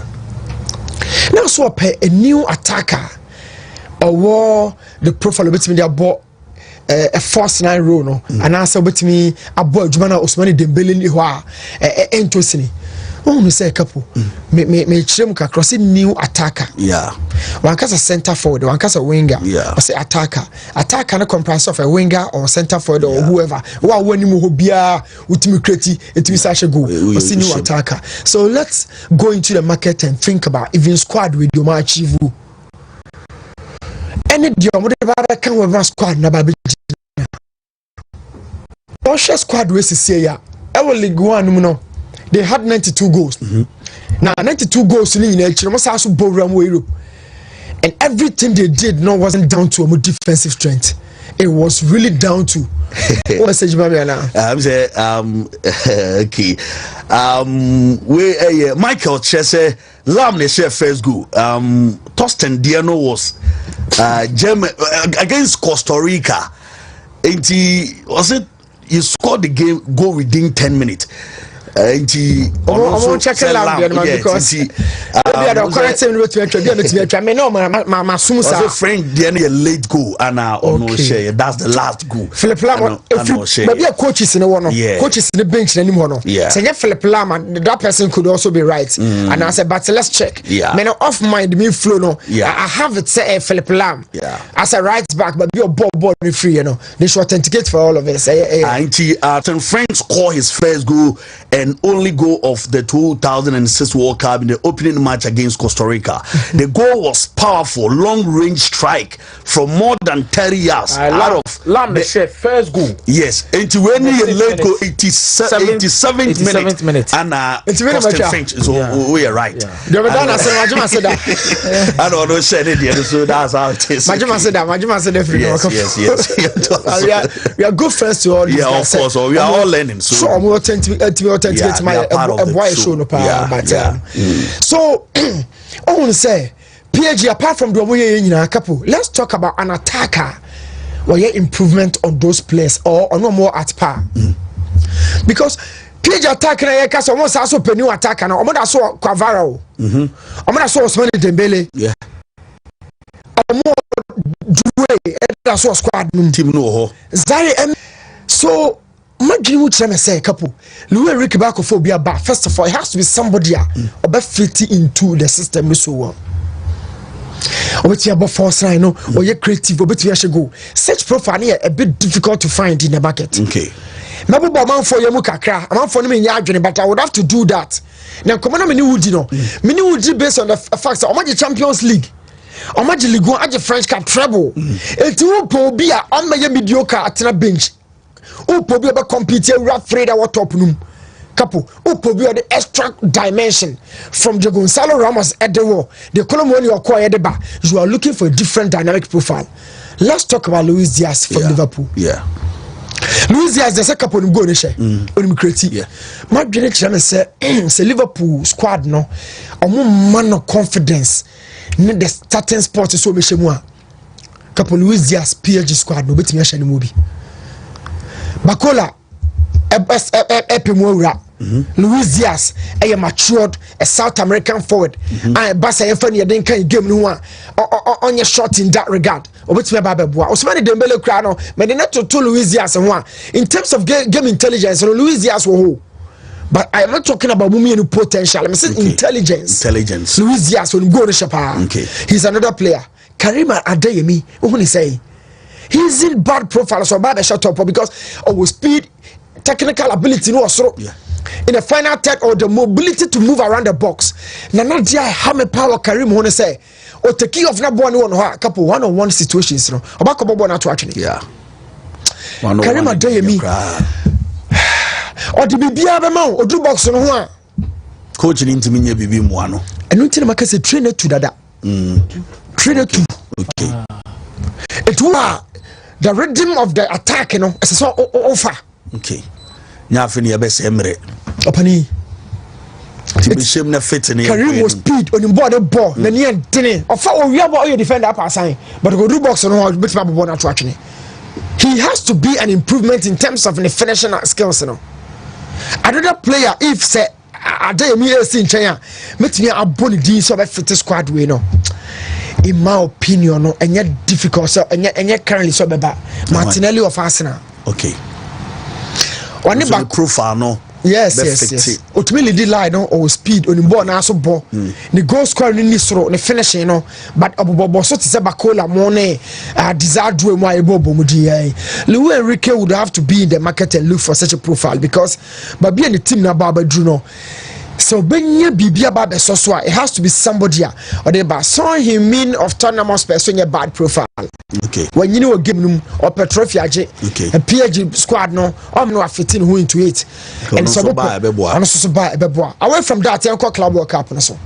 Quick one kakra. Yeah. Christian Kivu a old G the man Inter Milan for no. He was part of a success or buy I don't know why the free back system na yadwuma for Inter Milan but I can't because 2023 no I'm going to call Champions League final and a Man City PA a Spanish coach keep in mind the same three back and almost had a BM 2 years later as I coach another Spanish coach over 4 back and no more about 3 back the same thing couple for whatever technical tactical reason why Inter Milan continues to stick to the 3 back and but in my opinion I am thinking from the perspective of defense. A more balance okay. The Marco Dumfries they attack and then defend with equal strength. And a lot of balance in their team. And Francesco Acerbi 37 years is going and fading out of the squad. How won't finish him fit into and a new player fit into the Acerbi a Juma center for the but couple I don't know Omanya Kivu I'm on one for the tactical template I'm a Jumano no more catch and say oh yeah they culturally you free back as Simone Inzaghi they are finals twice and you know to at the same pattern so. Oh yeah, Jumano. In film, Christian Aslani Baba share Chanoglu and 9 and Ra share yeah. And the final third no Esposito Pio Baba can Atura Momo Mubo Martinez Homo Yajma or Bra Atura Meniho. But in my opinion, so come Jack Christian keep money flexible. If you between switch between the back 3 and then the back 4, which will be the case. Club World Cup Kosi, it hasn't been bad. I'm really me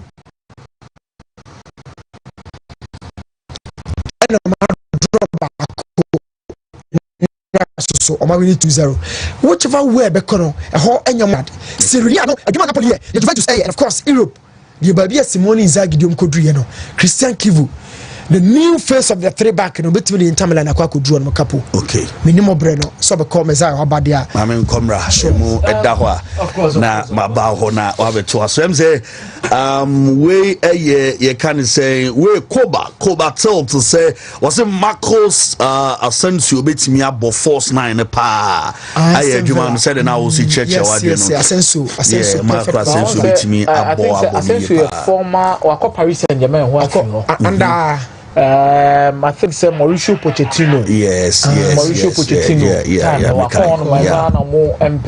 But now I think if PSG are looking for a versatile attacker in the current market, I'm going to hold the trump card in terms of negotiating. They are expensive men. Yeah, for sure. But the price of it is for 75 million euros, you know. Because already the Capo share. Omo front train no Kivicha Kraskele shegos Dembele shegos Vitinha be ma 1 or 2 bi Due ma goes what I say Bakole ma goes so goes ne shada nye one specific person and na say enye one particular position a hard dream Bruce to a certain extent also spending 75 million Ekofa player the neighbor Victor Gyökeres so ba on one pe oh up a backup keke what I say and Gonzalo Ramos no mutis ka 60 million to 65 million euros ko fa ba na Kregosi say omo Jakolo mo ani kwan ma no ko Juventus Kakolo mo ani so be fit obe fit sa versatile role na on person mo come asem no because any money you know betima bo ba bia but why are they opting for different kind of players? And I think Michel Dia the only player obetima fit into whatever Luis Enrique wants to do. He come back to the Barcelona team of 2014-2015. Okay. Abraham or Messi, no one Neymar. Good players on the ball who also gave him goals. But one and another almost strike Luis Suarez. Yeah. At the end of the Luis Suarez demusronko. 1, the goal scoring. 2, build up. 3, the ability to hold on to possession. Okay. Luis Suarez now to me create something for himself. On transfer Messi name abe creative bi dia mo. Okay. It is that kind of players ni bi there. And you are there me mu na emu do mo feel wo fom. Ade me mo ntimi. Ene Martinelli mu no. O ntimi nkonjo magic mu. Nipa ko betima esa adwuma na mo pa no. Ono so nya consistent. Ana baby ode ne ho to ye no ma na attitude abe problem dia ama no Marcus Rashford. Okay. Because Paris Saint-Germain pen no player can be 2 years ago that switch na na so akon so betima fit mo be on pa Anthony Martial. Okay. Okay. Yeah, for sure. Solutions all markets. You see, at the current market we have now, the party on the scene, no. Player bit me abo mo pay Ferran Torres. And we could read Abdullah Mohamed on Facebook say Ferran Torres beat me abwa situation of situation of Basa be jai Ferran Torres. And also a case. Obi be say onim na mpa abo apete. Debi. Wonu mi ense no. Na boss ke now on Facebook say or say Lukman, that's Ademola. Debi Ademola Lukman here. Yeah, Ademola di ba metrimu sa scoring wide forward wingers no. But I think the Ferran Torres fits every single bill of whatever. Ferran Torres so the ball left winger, right wing. Is level, yeah. Now without even about starting for them or the goals in the day at the moment anytime. But fit build correct. But moving forward from Paris Saint-Germain and what they want to do, I think Inter Milan the situation no. Adeba kwa me hu about Christian Kivu team near they are flexible with the three back no bonus say no. And to say the static three back can share under Simone Inzaghi. Okay. Where strictly 2 strikers in the shape of Lautaro Martinez and Marcus Thuram. In the last few games, and I must say 3 games now, my boy, the Club World Cup, no, he normally goes with a 3-4-3. And a 3-4-3 now, Bono, and yet with 2 wingers are touchline wingers, and now wingers or most of the time now provided with more like a double number 10. for Tamalan team no. Now he's introducing a new thing to this particular Intermalan team. May I happy about. He adapts to the game as he moves on. Esposito no enye obia you can say or what the flair of Marcus Thuram or the pace of Marcus Thuram or the intelligence of Marcus Thuram, but he adds a different bit as a traditional number 9 for Inter Milan. Traditional number 9 is say. Let's go back to when Antonio Conte na obo and oye coach Edema Inter Milan team no. In a typical 3-5-2 system, na Romelu Lukaku. Any Lautaro Martinez. Lukaku ye your traditional old-fashioned number 9 ni bi. That's why I say oh pace. And Lautaro Martinez omo mi no mo complement omo pa.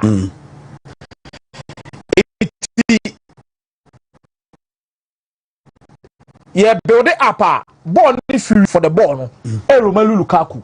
Me also exploiting the space now. Lukaku actually center pass ne free or there. About do VV no. Lautaro Martinez. Wow, obeba Lautaro Martinez. Mami break you na eto asoma me. Liverpool for Milos Kekes. 40 million pounds. Oh yes. They are done. Nti they say the Liverpool for no. Milos Kekes so Milos Kekes. Milo Aba. Milos Kekes Ababedu. Ababedu timbe de pa. Hey. Iti Capo mesha. It's a good blend of talent. It's a good blend when it comes to some key players. Be bit me about. But my main issue pan na asem na Agbala Hall. Ekano. Discuss it with TalkSport. Say, 9 million pounds are ubetimi di akwa fa Nogada. Aditina sa 9 million pounds na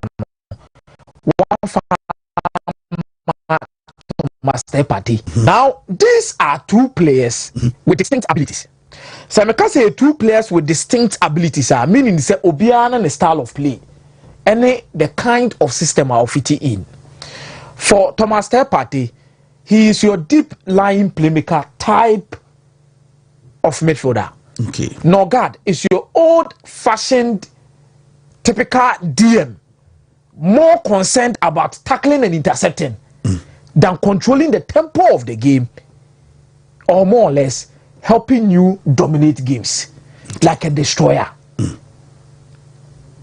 For a Brentford, it is two different players molded in different ways. Okay, but baby, I met Mikel Arteta sika krenye say. I think say first of all, Mikel Arteta enhunu Declan Rice say or 6. Because Declan Rice could literally play to say the Nogard Ebon. But onhunu Declan Rice as a 6. It was the area. Even when Thomas Partey omukobo Paris Saint-Germain are not suspended no. When you saw Declan Rice as a 6, in the second half, no quite catch so on anymore. No criti. Or who say or a proper box-to-box midfielder, not someone who can sit in front of the centre backs and dominate possession, control the game. No assassin, I the dirty works. Martin Odegaard, or who is the number 10. Okay. So in this instance, Zubimendi ni mum, and the baby Thomas Partey na juma no ye wa Arsenal. It Nogard coming to Arsenal ni obia on the baby Thomas Partey juma in the first place. I think this is where the misunderstanding is. Yeah. Nogard embeye adwuma na Thomas Partey ye no. Adwuma na Partey be ye no, e dia ma Arsenal no. Enu nti no mo akotua 60. Ede kakra to so akofa Zubimendi di na ye den. Abano. Nogard is going to offer Arsenal squad depth in terms of a different profile in the number 6 role. In certain games where you might not need Zubimendi, you need more aggression in the middle of the park. Obebo Nogard. Okay, into a different profile. Of a different profile and experience in the Premier League ye key. Yeah. Going forward in the league, you know, your bedroom games be on my Arsenal will be torn into 2 games. For example, it will maybe in the Champions League last season, any league anymore, Arsenal needed to sacrifice one for the other. Because games we were bosswa. Now Arsenal bebo ebi on Chelsea. Obo we are on Real Madrid wo game. Obo on Real Madrid game we are only way game and some of Paris Saint-Germain. So balancing the squad. Now you go back to even their game against Crystal Palace before the second leg. against Paris Saint-Germain. Now results ko PM ni nyoma esisi ye. But so obi to say no God on ma, obi to mama Zubimendi agena home. Now Arsenal first 3 choice midfielders. We are Diana Zubimendi bar. Ebe Zubimendi, Declan Rice, Martin Odegaard as the trio. Yeah. Say Arsenal to a center forwarder, meaning say almost second option in the middle of the park no. Ebe timi involve obi to say Lewis Kelly. Okay. No God no. Ana Mikel Merino. Etan no one no say one no so no because so metimi na ba be hye. If you want to be Trossard crowd e betimi aba ne mu kra ma na sa de Trossard crowd so be hye. So they want to have different options when it comes to their number 6 role. Agbalo might be making a proper case when it comes to the financial aspect of the deal. But when it comes to understanding the profile and the balance Arsenal every move for there. Me say I think Ateta is doing the right thing to make sure. Maybe where Arsenal fans say we have gone through a season of Bibiache saying he has center forward. Okay. But Bibiache saying he has center forward no all shall say sign is what sign backup goalkeeper. Ateta nkwa ba no Leno abakomeboa. Yeah.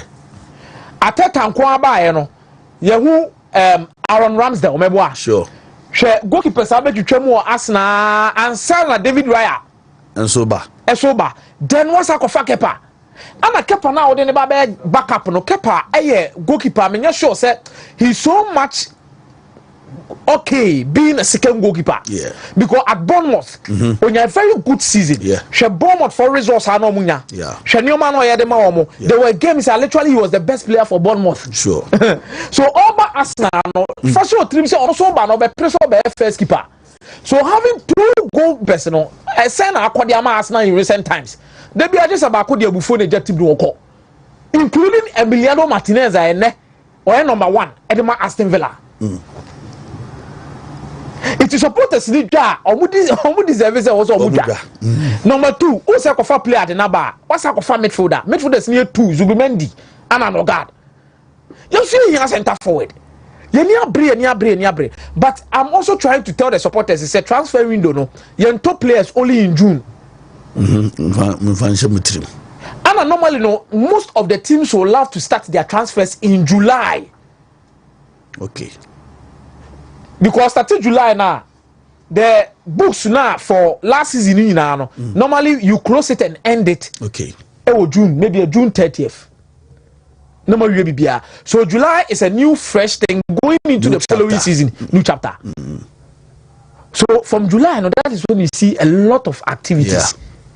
Lot of activities by these teams. So I'm sure because some man sign striker as some supporters in the Japan.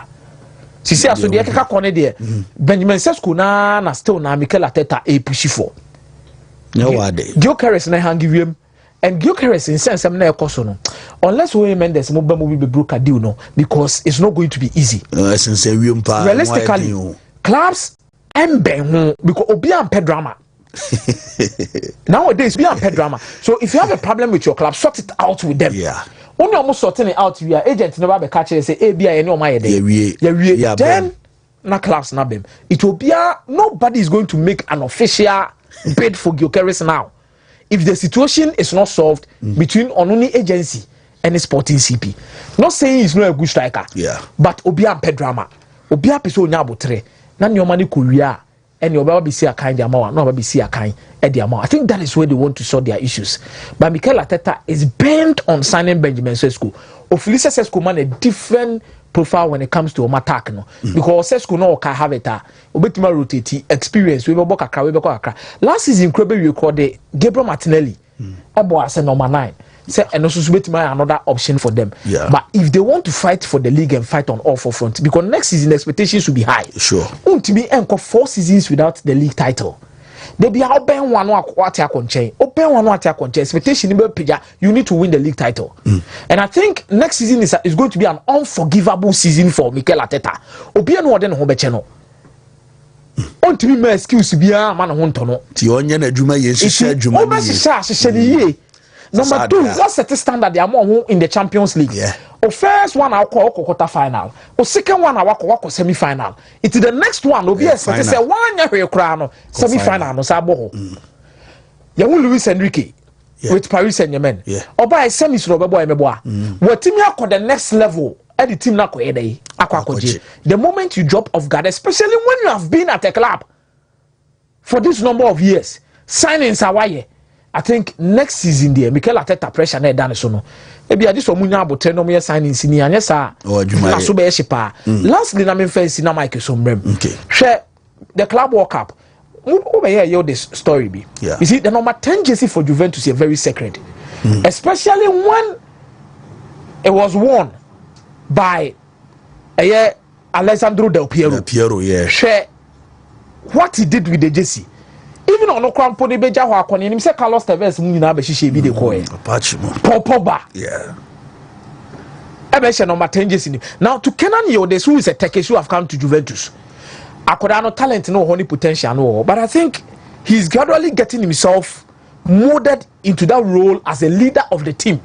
Because the moment this are 10 years in the Bemano, it's not only about being a number. One, Obesa so actually say you are productive enough to give them assists and goals. Yeah. Because Pogba Momo assist, Pogba Momo goals, Del Piero Momo goals, Del Piero Momo assist. Carlos Tevez M1 goals. Carlos Tevez M1 assist. It's here then o numbers in your mind because so pack and be very important. Yeah. What shall I say share? What shall I say my assist? The Atosumi you need to be a leader of the team. And also timidity team this wa beti.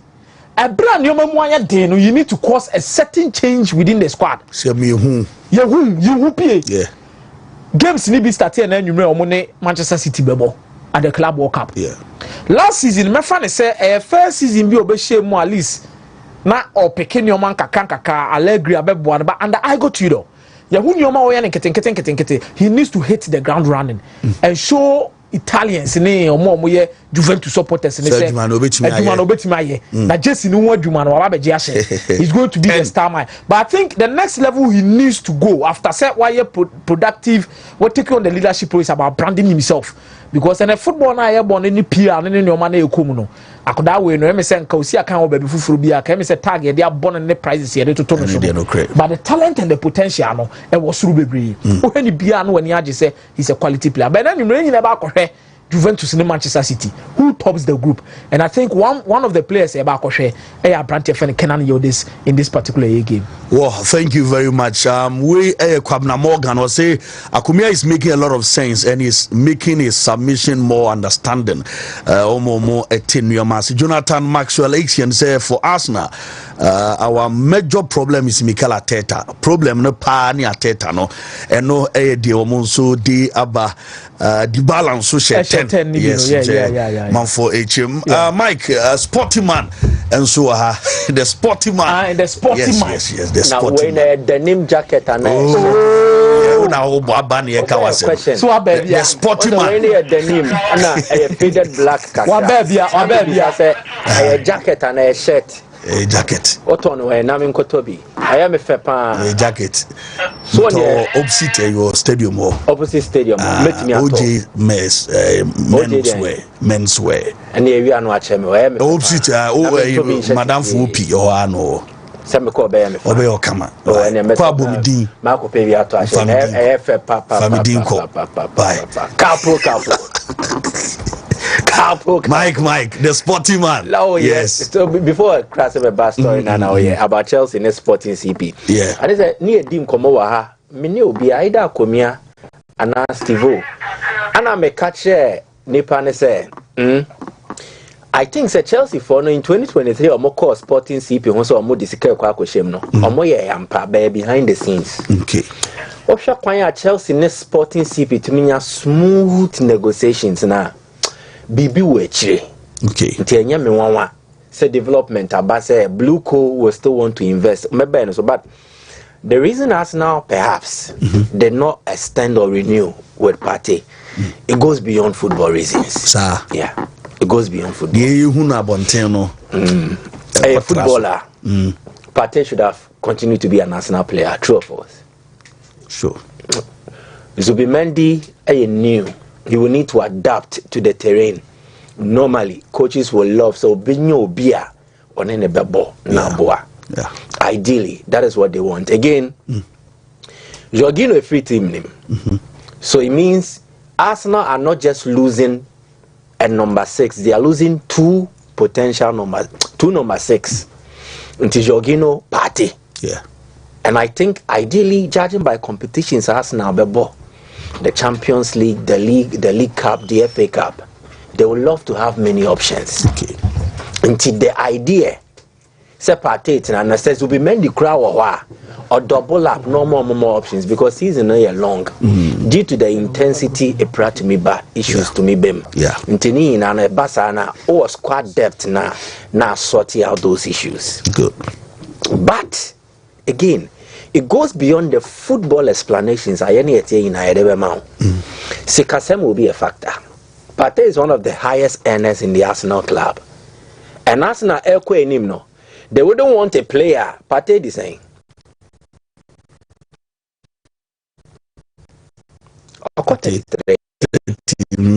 Now Partey age ni kwenenim. He's one of the highest earners. Arsenal will look to build the squad for the medium term, 3 years, 4 years. And in a 3-year plan or 4-year plan, Partey in Kahon. By eventuality, in less than 2 years, about your finances. And Partey is here. Me sure say in negotiation for a new contract, he will want more. Yeah. Maybe it will escalate Arsenal's wage structure. Or more limit. In the cap, the atosono. Maybe a party be triaman say, oh, and China because oh, na say party muntie. No, but they don't do the accounting that way. They will also look at the prospect in the near future. Partey, does he have a resale value? No. Potentially or renewal or boy no could free. So how about we get a youngster who has a proper resale value and then has enough or a higher ceiling? Zubimendi no or a higher ceiling, baby or bonny boy we do see no. Kese now when no bet me aboako. Then Zubimendi won't fetch much more wages than their Partey benya. So in proper accounting principles, say Arsenal yes say omu jai Partey manakwa sika Partey omu betua ne kada watwe bia no omu beche Gunogard no and Zubimendi so already Jorginho has left. So financial wise and then accounting wise, a good business for Arsenal to allow Partey leave. Again, let me ask this question: is Partey indispensable? And I say, is he irreplaceable? No. The profile na Partey no. Arsenal will eventually find a replacement. It is either they've even found it in Zubimendi or in subsequent transfer windows they will find another. Tell no more so financial wise a good negotiation. No more it is snag and a sick assembly can say medicine here. And Arsenal say Partey nko or meant me and din common man name CP. The major any the metia. And who confusion in Tinoko. But the cost of keeping you, no, it will not help our finances. Because Arsenal will still need to invest. You didn't come here, see a can striker. Yeah. Now you think if they free Jorginho's wage bill, if they free Partey's wage bill, it does not give them enough cap room to get another striker. Or Babejisika Kessie. Sure.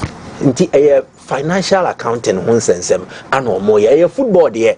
But what your football and one year careful obey the Olympic Leone Akoyenibi. Obey Sisse Gumana or Brobroka.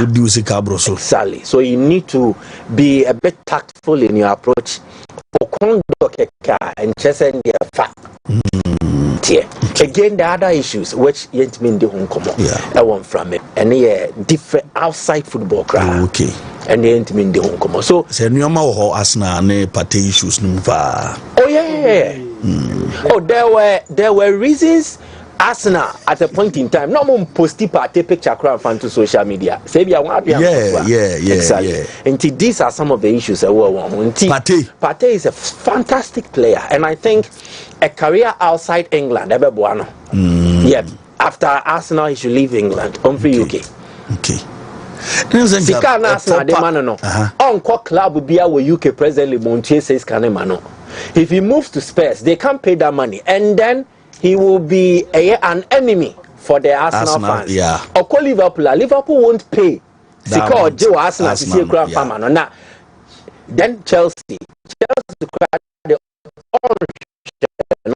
because because Chelsea are well stocked in the middle. UK or no? Manchester United so Newcastle Fonko. Exactly. It is a Sikana party pedia. Maybe a contract in the Gulf region. Saudi Arabia. Qatar. Party Kofabro. I heard your mobile man says Kana or Sheno. But a Europe born now no person after leaving us now, he should leave the UK. But again, he should work on his wage demands. Okay. Away from that, back to the Sporting CP Chelsea story. Yeah. Blue Coat was an idea about American business owners who are owning clubs now. Yeah. And they have a certain ideology. Football no mubem no. Roman Abramovich entered football not because he wanted to use football to also promote the oil and what Russian oligarchy represents. The Abramovich would, but with these owners, they care a lot about what is coming in because they are business oriented. The two shemua. I was here 6. I am fast business. So the Chelsea owners, let nobody kid you. Players no more to do and yet trophy be no more page. The ultimate goal is to give them a better resale value, enhanced value. Nti kai say they cofa 100 near year. O the ebeki no sa odru ni pika. Obi ba no diskakes ye ba ebe. It is different from how the like Madrid and the others operate. So Blue Cove for no more no. They are a consortium, a group of investors. What they want is to scout for the best of talents, give them a platform or more. Now Chelsea cover player or say then across Strasbourg. Or more per network, create a multi-club model. And that multi-club model, they can have clubs in like 10 countries, 8 countries across the world. Now their talent, you move your more across. More now, more competitively, no more value near Trebi Selua. Can it chuku emeka so Dortmund. Dortmund for no or more better anameboa. Yes, and yes, can Chelsea benya. It will represent absolute profit for a club like Chelsea. Now, baby, a talent na scatapa. A Portugal because hono a confluence region. Or more free South America, Brazil. Omo ineba. Entina Pepe, the Obo Portugal national team no. Only so free Brazil. So he came to Portugal at a very young age. No ball nah. I know the real Ecobo Portugal national team. Deco is a Brazilian. So by yeah, the next call Portugal koye na yare koye no ko. So talents no very raw. Yeah. Now I export you from South America near the Omaba Porto, Portugal. Now I spread you across board into lower class.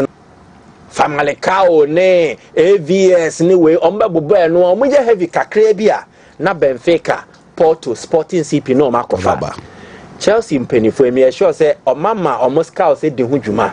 They have done the data analysis say and now talent dodo a omo ba Portugal terrain honinti say omo to me set up na ye Sporting CP say ye the stake kwa koremu a. What eventually happens is that they will be getting talent at a relatively lower fee. If we as a Chelsea pa, what transfer na ma Chelsea at what fee? Obedient aboarding. Maybe 4. Again, they can also sell some of these players to the so a business approach. Okay. But there was a problem. Omoko December 2023, yes, Saturday no omope Ugarte no. Oh, Manuel Ugarte, Chelsea Peno, Chelsea, yes, PSG.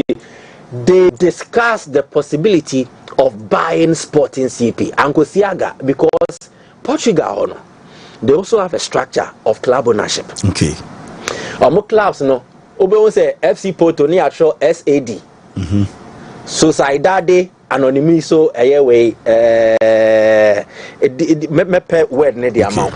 It just means public limited liability company. There's a club near publicly owned. Okay. SAD no ebi ne we wa ha ohu PLC. Meaning say won say na bank bi ni actual PLC we name. Exactly. It means members in the only the members more shares in the only CP no enya Capo di Supremo dia. Now me Capo di Supremo ko dia no. 7%. Exactly. Na ya Capo. That is how it works. Me ba. So this is it. Sociedade Anonima Desportiva. Okay. Which simply means a primarily owned and controlled by members. A public limited liability company. And no ma 2023 diano a jiguye. But Chelsea, I want to believe, invested an amount into Sporting CP into check it. Giovanni Quenda, ASOP, man you see up pay. Man you see up pay. Man you see up pay. Chelsea ko man didn't command bro now you know. They signed Giovanni Quenda. No they say Matthias Ayino. Amugo they say Dario Sigo. They snapped 2 top talent. Our Portugal with ease. Omamre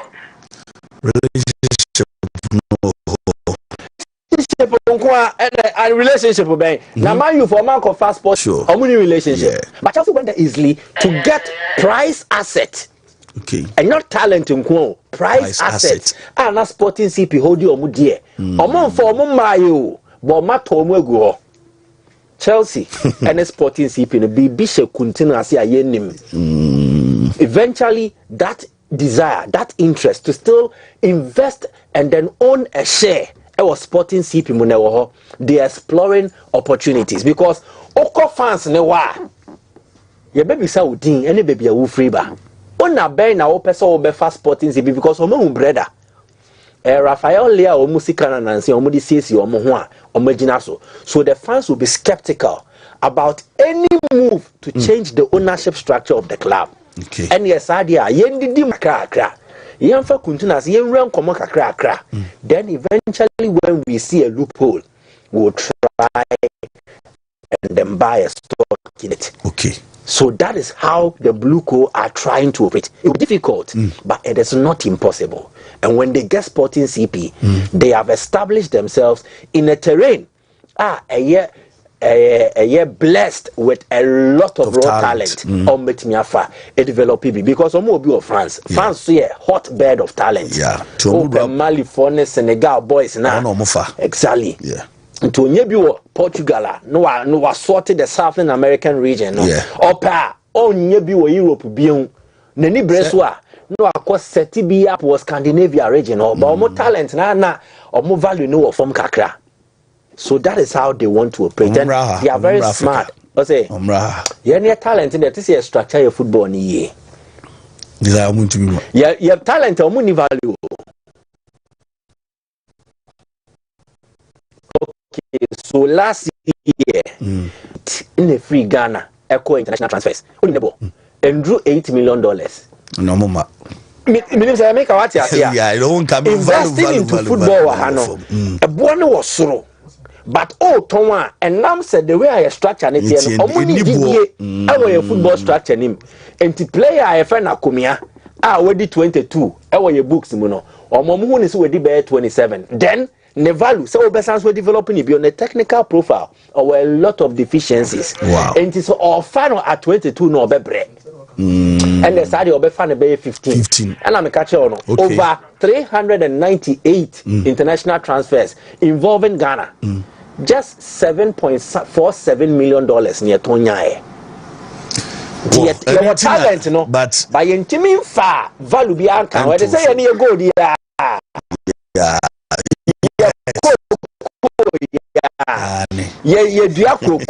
To enhance the value of the raw product. Gold, you will be. But we have failed to refine our gold to enhance the value. Until you need a solid value for most of your product. When you have football talent, they are so raw that almost before almost fan for in the end yeah talent here football raw materials value so just the early stage of the production chain and untina come for by mobile just for mo fan 7 years and 18 that's all right to dream. So more way now. Over there hundreds of players. Maybe you know my for 5 pay because a human no acquire no doso. So more 20 over break and they're stressful. So these things are understandable. And many him coming here. Club World Cup about African teams, you know. Sure. Africa team be no. Or ye either minimum or ye $10 million reach. Okay. For how many weeks? Need to know about how many weeks? So second week only 2 weeks are generating $10 million. Now competition man of Africa, how crowd about the one season now be just indeed true. Performance wise, purposely expected so to push especially Ali ni World Cup nankasa Africa as a continent. Nansiana Morocco called semi-final, and that was after years of consistent appearances. So we need time. Yeah, bloody okay. Sundowns last time about Club World Cup, then you bet 20. Baby. In fact, in the issue of a Club World Cup, 14, 15, in the issue of a Club World Cup, Africa teams are Marco final. Raja 2013 and na tip already in terms of Club World Cup performances. Europe for no. Amaji 16. Then South America Amaji 3. Free wa obianji bion. But one said they all came. Last time crying BM yet we had 2 clubs in Moko final. It took them time and San Yetiminya sa final appearance. Was it TP Mazembe ko ya no. 3 years. Na Raja Swako. There was so BBA Quino. This is the expanded version. I think that team base is Sundowns. Omo the lack of the draw. Group na Sundowns ko to omo no. Say allow the group no na Inter Miami ni Porto woman ka Sundowns will qualify. Okay. So tournament the benefit of draw is overall you need standard na you call your outright qualification. The Europeans no more bokwanya to even with that, a be bread. South Americans, no, Oboquina tour. But even with that, recent performances have exposed the Argentine clubs.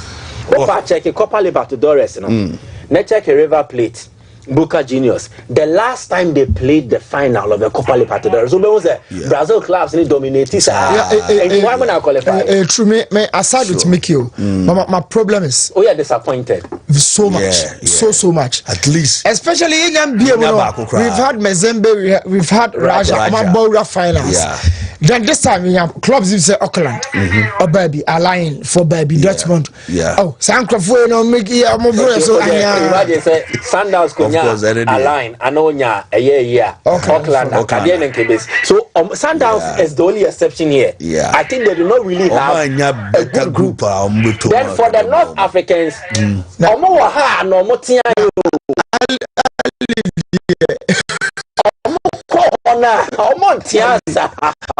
Club World Cup, club will be our continent. But you have 2 final appearance makers, no? You bought TP Mazembe and you bought Raja Alaliway. So after what you say, we are the most experienced African side in terms of Club World Cup, but in terms of performance, most dominant. Wontumi nyeke. Amunde yo musuno no. Me da say mama emre fie na ye ni nkomo kakra say na ha ni fie ya fie ya be fie proper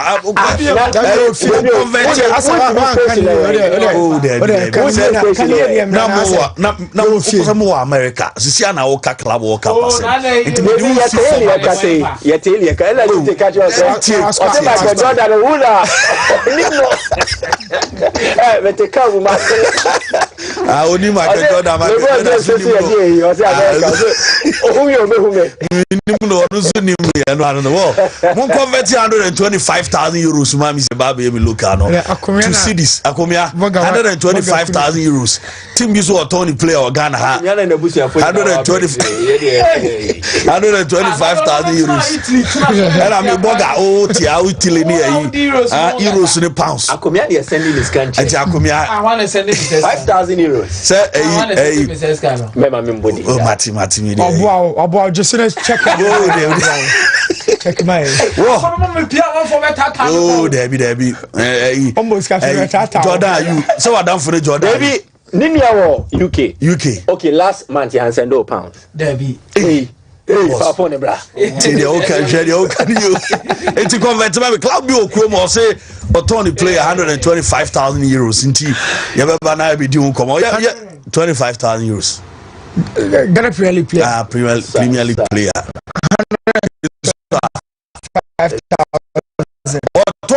car club and so 125,000 $150,000 million Ghana cedis. Oh, okay. It's a Samo. it's a What they call 50 billion. It's no just you no say relative. Yeah. It's no. Okay. Negotiations be cost so sir. It's a. There be one player and also caliber any type of player. One player no. Okay, me ba. No, caliber said you turn so they are not so turn. And also power. Oh, of course. And also. Because if you are not player no so ba first in yamba. Yeah, no so you know. No be about the kakre ba. No kwaso na eba. Nkwanso won. E won ho. It also opinion. Yeah, share market. No, but the Newton so I say. Of course.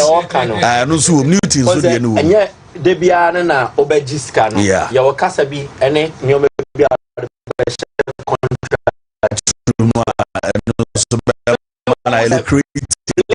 potential clause the percentage HD wo so yeah bra na you come look at fast intentem so na yeah bobo so enra queens ebo modern omo ene Benin game no ba so e ma enuanu mai e share 4 goals was 4-2 in that game preparation match omo de hwe say wafcon no obetimi akona omo de akọ manim na coach IFN came last after say game no e ba na we post match no den sem kakra etu dwa wono nso edin komo team no positives enuama ohu ya na e good e wo ye look ye black queens no side ni nyina odi tu dwa ni nyina no so mo prepare na omo di akọ ahead of any wafcon na e ba so omo be sabo any Nigeria ne mumwe no e against Benin match ni ntie coach come last.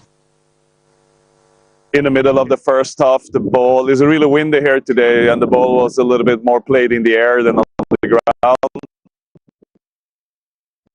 Helped the opponent a little bit more, get down and the better team and had even more chances. So I'm happy that attack starts to look better and better. We have scored 7 goals now in 2 games, so it's good. To start with, there are some new players that actually came in. We didn't start with a full squad. We're getting close to that now because of the FIFA window.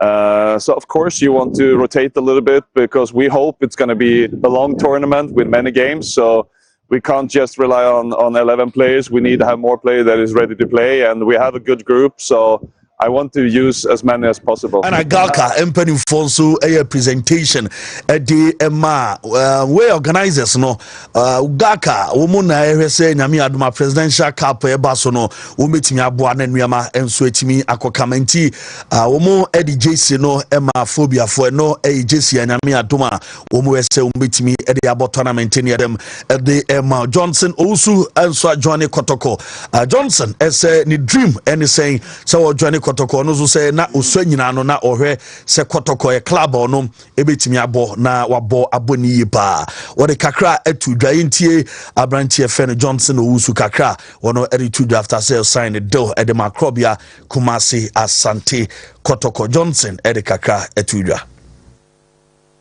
Kotoko has been the dream since I was kid, you know.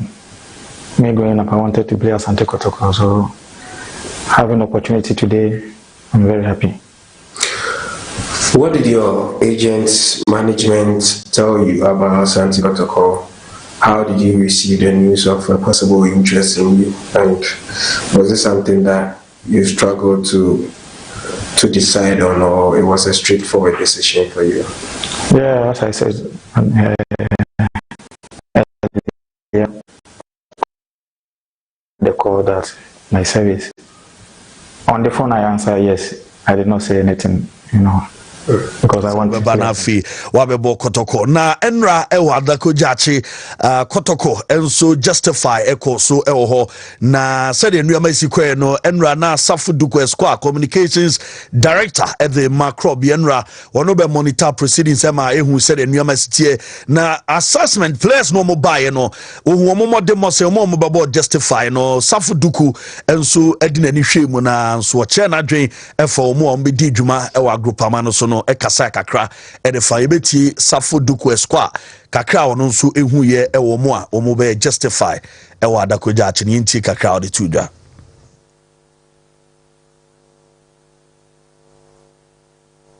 session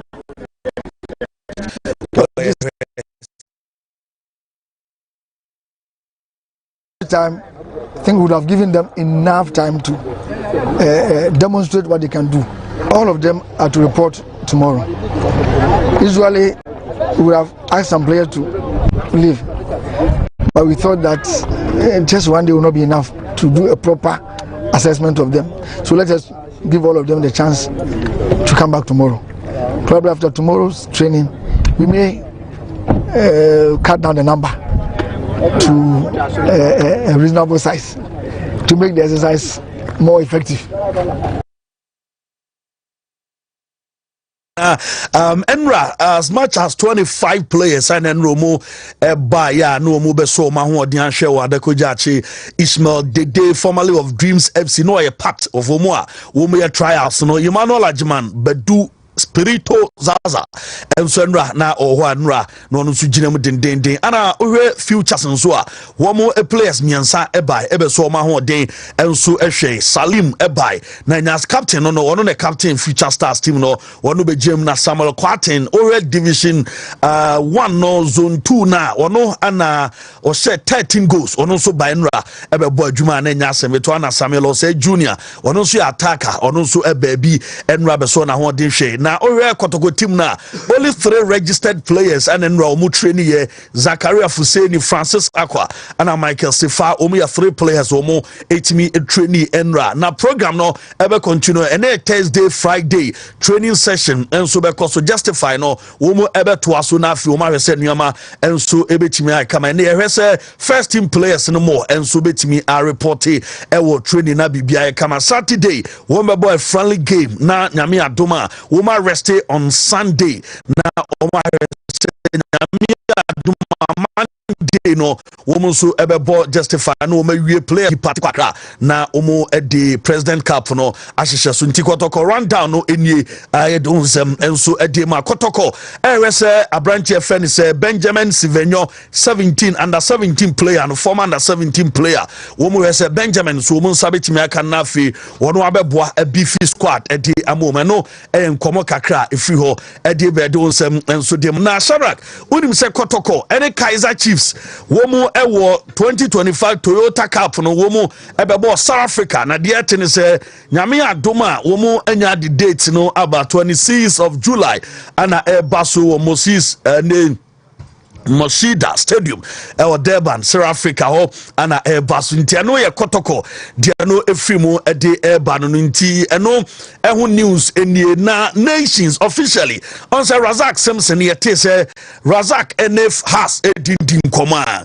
said ye be ono betime rem na wabeto aso abo dwuma de ama team friend say has na ye say o ma negotiate ama say nations for na responded to us say player no ombeton transfer market ne de womo value womo de ama player no 125,000 euros and omo beje said ya komiam convert ya twem almost 15 billion no Razak Simpson said ye wonsem enso esitie eno na say 125,000 euros and omo are responding to them I do wonsem enso edi amount and the na say bibia e kama ho na bibia so I fine ti ye bedim komona ya to aso de afri omre no konti mumie ni nkomo quick we ready 5 nti be 20 na ewie na bibia kama new na crop ya justify ewo adakujachi na obobo so kire se place ajimambadu Ishmael Dede few players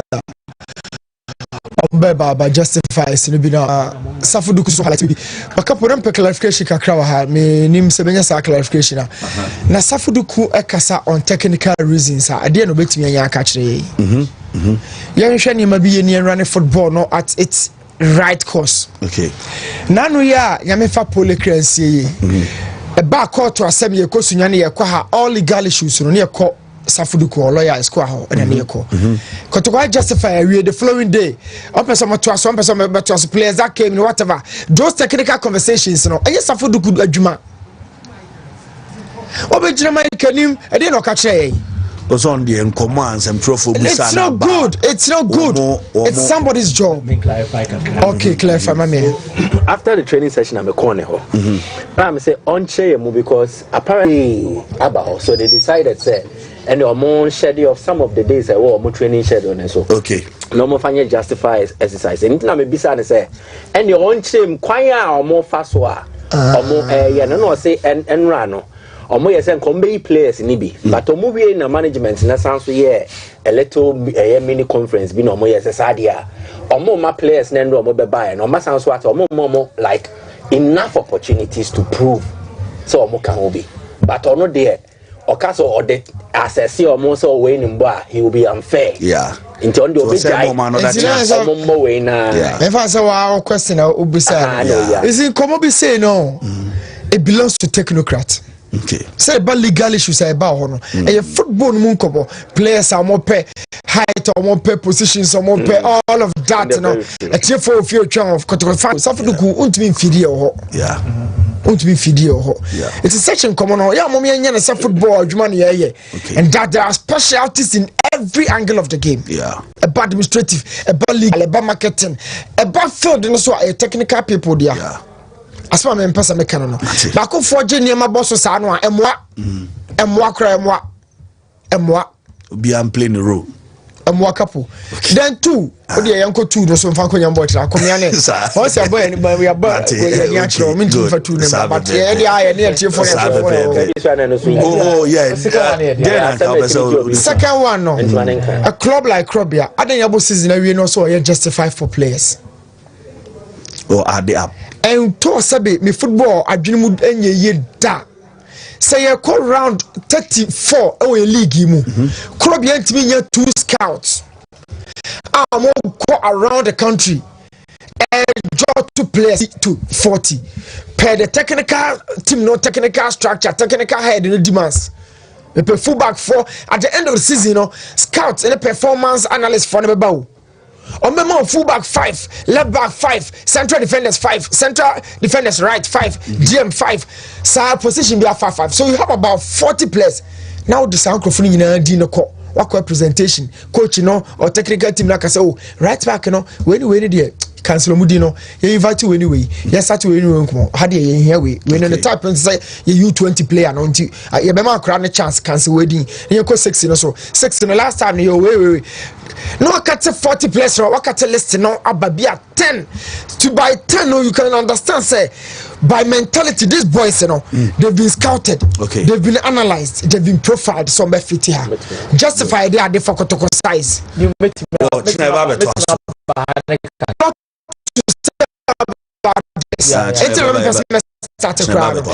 in around sure.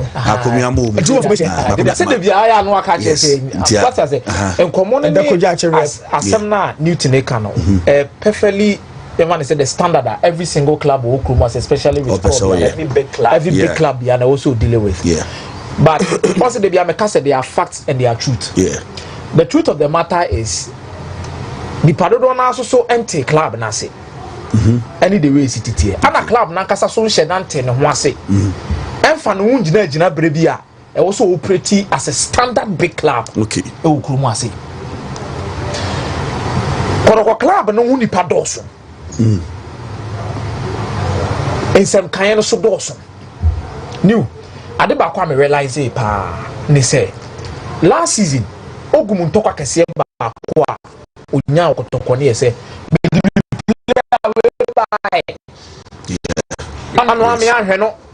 player we create the say kamo manembo bia o player ubetimi at circle 1999 omudu aba players 3 what you say because the culture of the club does not really give the club the opportunity to operate as a modern day football club. Now fuko kromonsem. What you say? Ana kotoko no so akwakoye nkoja. Okay. Because on chire wa obehia supporters no. Supporters so no chire o ma wo so club no so city mboa o mo. But comment so na ye nyina ye betimi aba besi so aba middle ground that we will operate the club as a big club and not to waste a lot of time on certain things. The interest of the club first. Because even the technical team, Newton, now we are frustrated. Plus the team manager. I didn't hear.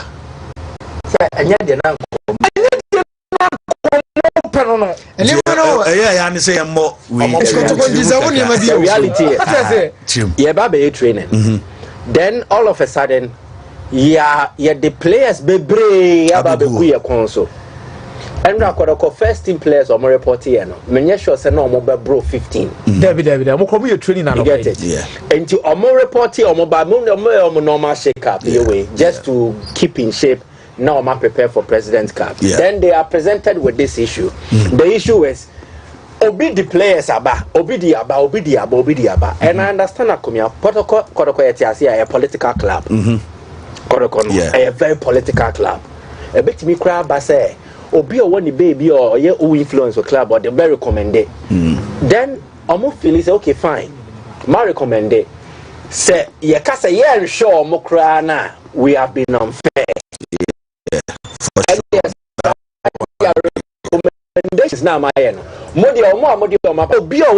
was a bit disappointed. Sure. Because level now non come expect and when I'm also justify and then come justify no. Yeah. So originally the club training program for the President's Cup justify your inclusion in count. Originally they have been forced to accommodate that because again politics. One some nipa. You get it? Yeah. And I got a corner a ukuma pema pemba. So what? Yadom. A pemne de omodoma ba. Yem pama omo because that should be under the airborne na airborne. Yeah. But ochna ye mobo ye be here almost so. Some be kaboom. No my because yenche Kodoko will be launching the Fabu census. Yeah. New project. Omo be here wine. Launching new fan project why no me fans yes. So you need to be appreciative of all those say enya conventional na ye say debi good. And so that is the difficulty a woman way because of time you I'll just wrap up. Okay. Then we have ample time here but some of us we don't agree, sure, but we understand. Because of now obia finance or political campaign what position no then mame for me and say bia ba say omo university protocol over deny. That is how our culture is, and we can never depart from our culture. And Kodoko is a cultural club, it is a traditional club. Sanyo mano okay. Made us say much my never deep into Kotoko issue no na ya justify your inclusion and numbers are continue so watching you be room na ya so maybe bon komo brothers bon komo ya brastain teteno na aneno na eja na minim and obechi no na dey movie na ya be kan one say na me definitely yes good me hu watch pa o me ho me nwa no me hu bia na this TV so ni ade a me so me hu bia the same place me from so onye me so oh boss very guess ya mo akwa ba biu ya nua Capo and na de ye wo ha na jama pia ti say mo ba be boa na say movie premiere me ba chwan na movie no movie ben ye be di nkomo me da say Capo the Supremo ye chia Wontumi TV ni radio ahwefo nyina na etifo nyina eni obi bia wate yenka nse Wontumi de ekwa akiri amano ne ba bia wate me kofinka arewen me chia no na so simple sinema waso bi Ghana okay na sinino Sinia ba na say na kan hu say as Ghana movies e be for be say e be say ni hokra enti amanfo tried on betim be afa bi mu say e wo hokra quality ni sha yeah enti we yes ni bia standard no ya raise bar no okay na on society ya woni ma bebre say radio yeah we entertain, we inform and then we educate yeah but as a normally na you focus na ya could di entertainment so until we sini bia aba ebe tufo okay a family rated movie okay ebusuano oba with 1 year cry intimate wow na Capo won say baby aye wo hai kumase intimate kan say maame nom edwadie no mudidi suso yimu sa e maame nom tonton meko ne ade wo ba bodie intimate maame ye che okọ no ka say kofi me kwabo se me ko school makosua nwie se ma che nim ho hwe je se nwumre no beba no so obeka eja wa adwo a obedu fia no nwumre 8 no meni ho a eno anu ayeka se bia no ko anopa no ye che me be 12 omedu fia nwumre de nipa pese ode me ko bia no ode me ko e kama na kosi se sini we sini bia ye de betu ye mofra ne fo mo se ye be kai yen kai amanfo ya because omo mu abusua on say 2019 right 2019 asembi ebe heti oman ni nyina e de areho ba on say Ghana de na nka eti an yen time tense bi sa esi kidnapping kwala me nsa water no anyway, based on a true story. Oh, okay. Takrade Missing Girls, no, and a director of the movie. Okay. As a society, you will be very high. And a movie maker and as a filmmakers, we are storytellers. Okay. Story, you don't just tell any story. Because Ghana, I want to be your house, your director, you know. No, what you mean him? No, Jay, a quantum kakran was some, but this time they will tackle issues now. A war or mining more or say you can't want 7. Okay. Anti Capo sana sinini and sinini your friend elubo. Okay. Elubo ye organ hey. Elubo na na mo dia twese ni no. Me fa chwan. Na say ya idiom. Yeah, idiom.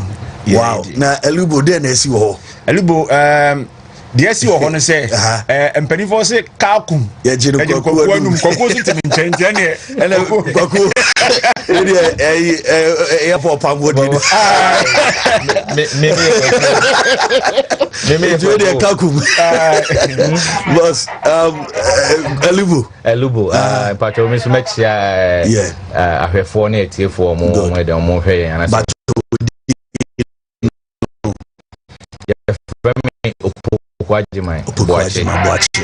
so in question what bisa identity na elubo yade siniwe yade ebo ba kon ekun no ma be miensa okay na at said na minu ye kan empen no like ye hwe sinibia especially Ghana has say no sama obi ngofo be di madanse aya na mo na akogina entertainment nko so what I say so this time the ya doing say you try the education so remu so what I say elubo a border between Ghana and Cote d'Ivoire and so Obibeka say why that name question person I am a person beside say are we safe as a nation your borders so okay as I may see what akradi some Obibeka ya na say last 2 months ya emami nu omo den ya kidnap omo what I say border no so near do omo fire you don't move for borders so so our borders no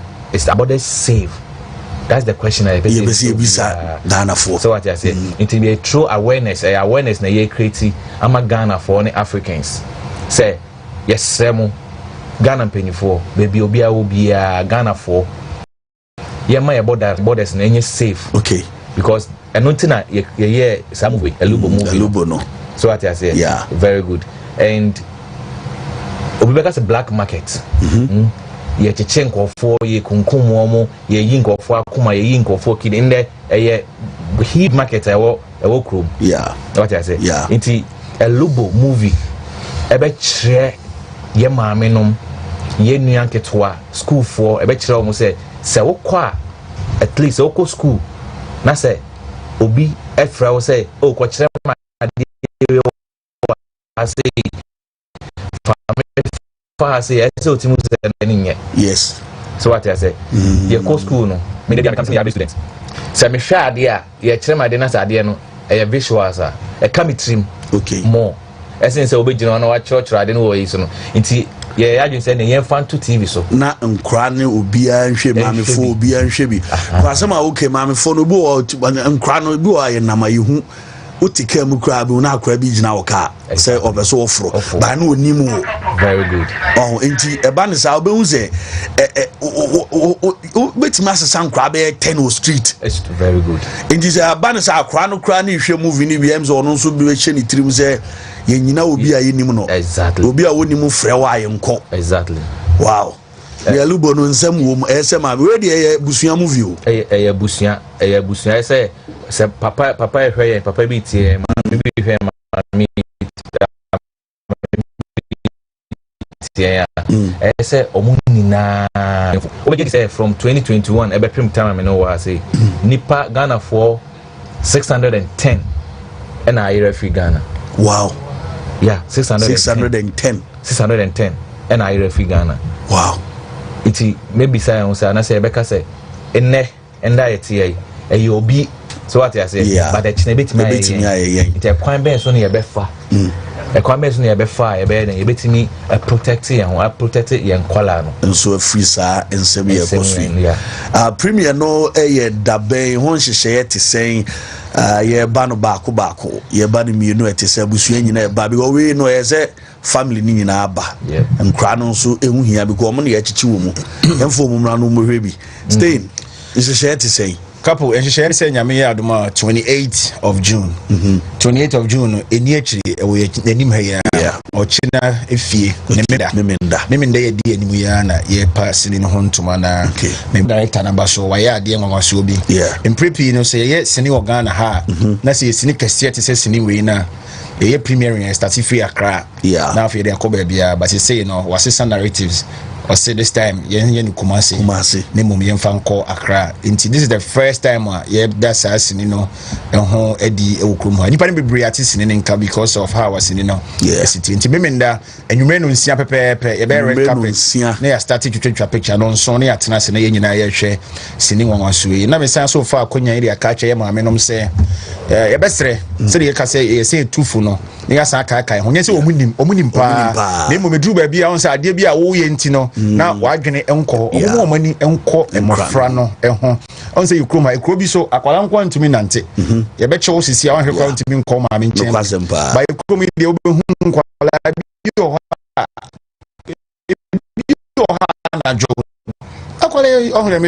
yes, see and share and more friendly intimacy. So take it and double. So be in a hook and some you know, and also see a 180.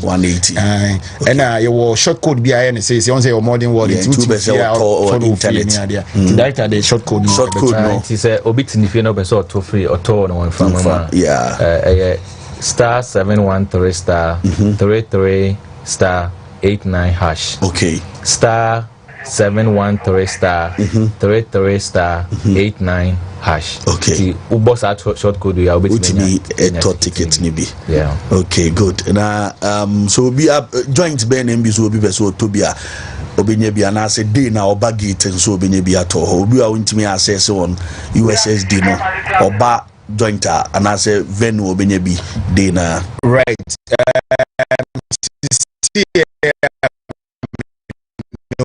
Because be here bia e be show sini no kuma okay enti ticket ni bi e wo ho na you see akunti ya nya no say the joint ni say the way now mo ye ade no so ko to no joint kra agi say wo samba no mo queue into the system and sana wonya ticket no until kra hard copy no kra this is still wo samba enti saturday here dia ene yenye no one venue enti de ni nyina call eye Kumasi City Mall Golden Eagle Cinemas e ho ne be bia okwa obenya ticket ni bi prepare we ne ka say ho na premier ne baso ho again e bia say family rated movie bia busua bi papa ne maame ne busua ne ba ma busy a mo fair betimi so deliver ne special package e dey my Kumasi enti mo fair 0244 123 894 0244 123 894 we have 5 and above you deliver more. Yes, stay Capo the Supremo.